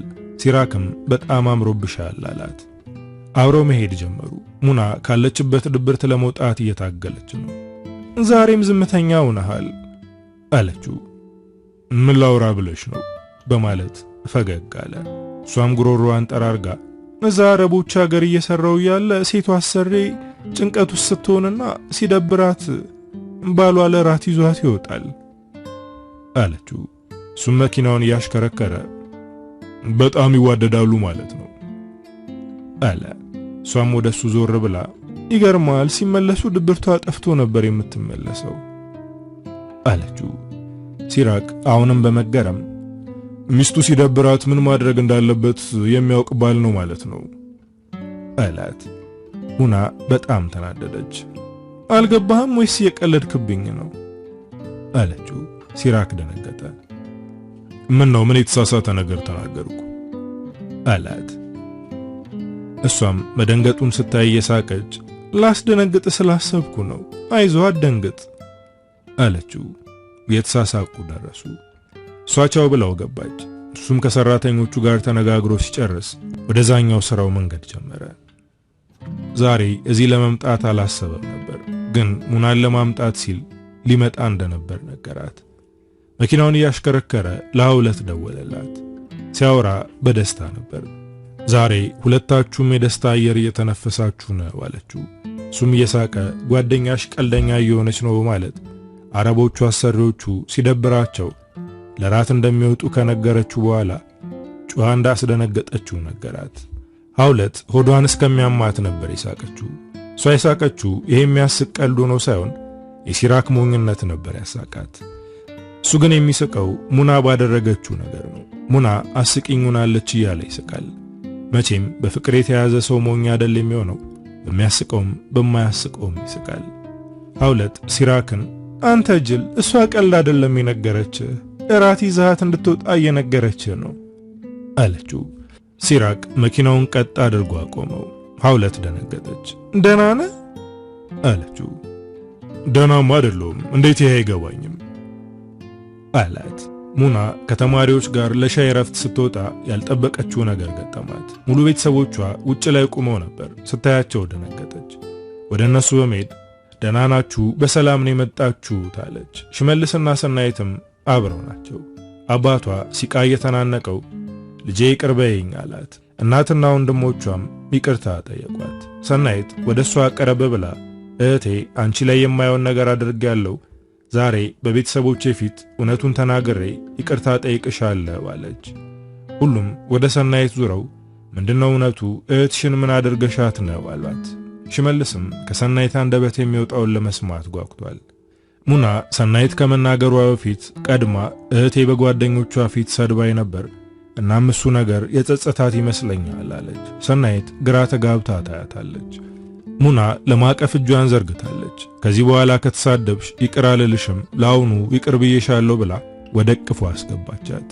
ሰናይት የእህቷ እቅፍ ውስጥ ገብታ ለምን ተከላከልሽልኝ በማለት በሹክሹክታ ጠየቀቻት። ምክንያቱም አንቺ የምትወጂውን ያክል አልወደውም፣ ኧረ እንደውም ከመጀመሪያው ፍቅር አልያዘኝም ነበር። ይሄ ነገር አሁን የገባኝ፣ ስለዚህ ይህን ነገር ለማንም እንዳትናገሪ፣ የእህትማማቾች ሚስጥሩ ነው ይኖራል አለቻት። በሹክሹክታ ስለነበር ማንም አልሰማትም። ሙና ለሁሉም ቤተሰቦቿ ይቅርታ አድርጋላቸዋለች። ከሽመልስ ጋርም እርቅ አውርደዋል። ግንኙነታቸው ያማቹ ነው ይኖራል። ሙና ወደ ቤት እንድትመለስ ቢጠይቋትም እንደማትመለስ ነገረቻቸው። ግን በየጊዜው የሄደች እንደምትጠይቃቸው ቃል ገብታ ሸኘቻቸው። እነሱን ከሸኘች በኋላ ወደ መጸዳጃ ቤት ገብታ ስቅስቅ ብላ ለቀሰች። ስጨርስ ፊቷን ታጥባ መስታወቱ ፊት ለፊት በመቆም ሁሉም ሰው ከሚያፈቅረው ሰው ጋር ይኖራል፣ ከሲራክ ጋር መሆኔ ለሁላችንም ሰላም ይሰጥ ይሆናል አለች። ሙና ቀን ሙሉ እዛ ነበረች። ስትወጣ ሲራክ ውጭ ላይ መኪናውን አቁሞ እየጠበቃት ነበር። ወደ ውስጥ ስትገባ አለባበሱ ተለይቶባታል። ዛሬ እንዴት ነው? የት ለመሄድ ነው ብላ ጠየቀችው። እሱም ከኋላ ያስቀመጠውን ልብስ አንስቶ ሰጣት። እኔ ለተወሰነ ደቂቃ ከመኪናው ወርዳለሁ፣ ልብስሽን ቀይሪ፣ ከዛም አብረን ራት እንበላለን አላት። ሙና ከት ብላ ሳቀችና እሺ አለችው። ከመኪናው ሲወርድ መቀየር ጀመረች። ጠዋት የተናገረችው ነገር የገባው አልመሰላትም ነበር። በዚህ መልኩ ሰርፕራይዝ ስላደረጋት ደስ ብሏታል። የሁለቱ የፍቅር ታሪክ የጀመረው ከዛች ቀን በኋላ ነበር። ሲራክና ሙና ደስ የሚሉ ጥንዶች ሆነዋል። ከዚህ በፊት ያጣችውን ደስታና ፍቅር እየሰጣት ነው። የእህቷ የሰናይት ሰርግ ላይም ተንበርክኮ ለጋብቻ ጠይቋታል። አሁን ማረፊያዋንና የህይወቷን መስመር አግኝታለች። ደስተኛም ናት። ካጣችው በላይ ያገኘችው ብዙ ነው። ቤተሰቦቿ የራሳቸውን ህይወት ለማስተካከልና የሚፈልጉትን ለማግኘት የእሷን ህይወት ቁማር ተጫውተውበታል። ግን እሷ ደግ ስለነበረች ወድቃ አልቀረችም። ፈጣሪ በብዙ ሲያሳጣን በብዙ ሊሰጠን ስለሚፈልግ ነው። አበቃው። ከፊያሜታ አምሃ።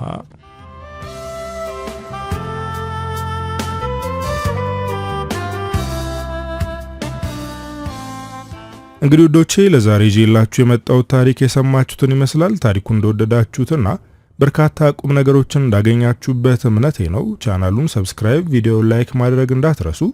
በቀጣይ በሌላ ስራ እስክንገናኝ ሀገራችንን ሰላም ያደርግልን። ቻው።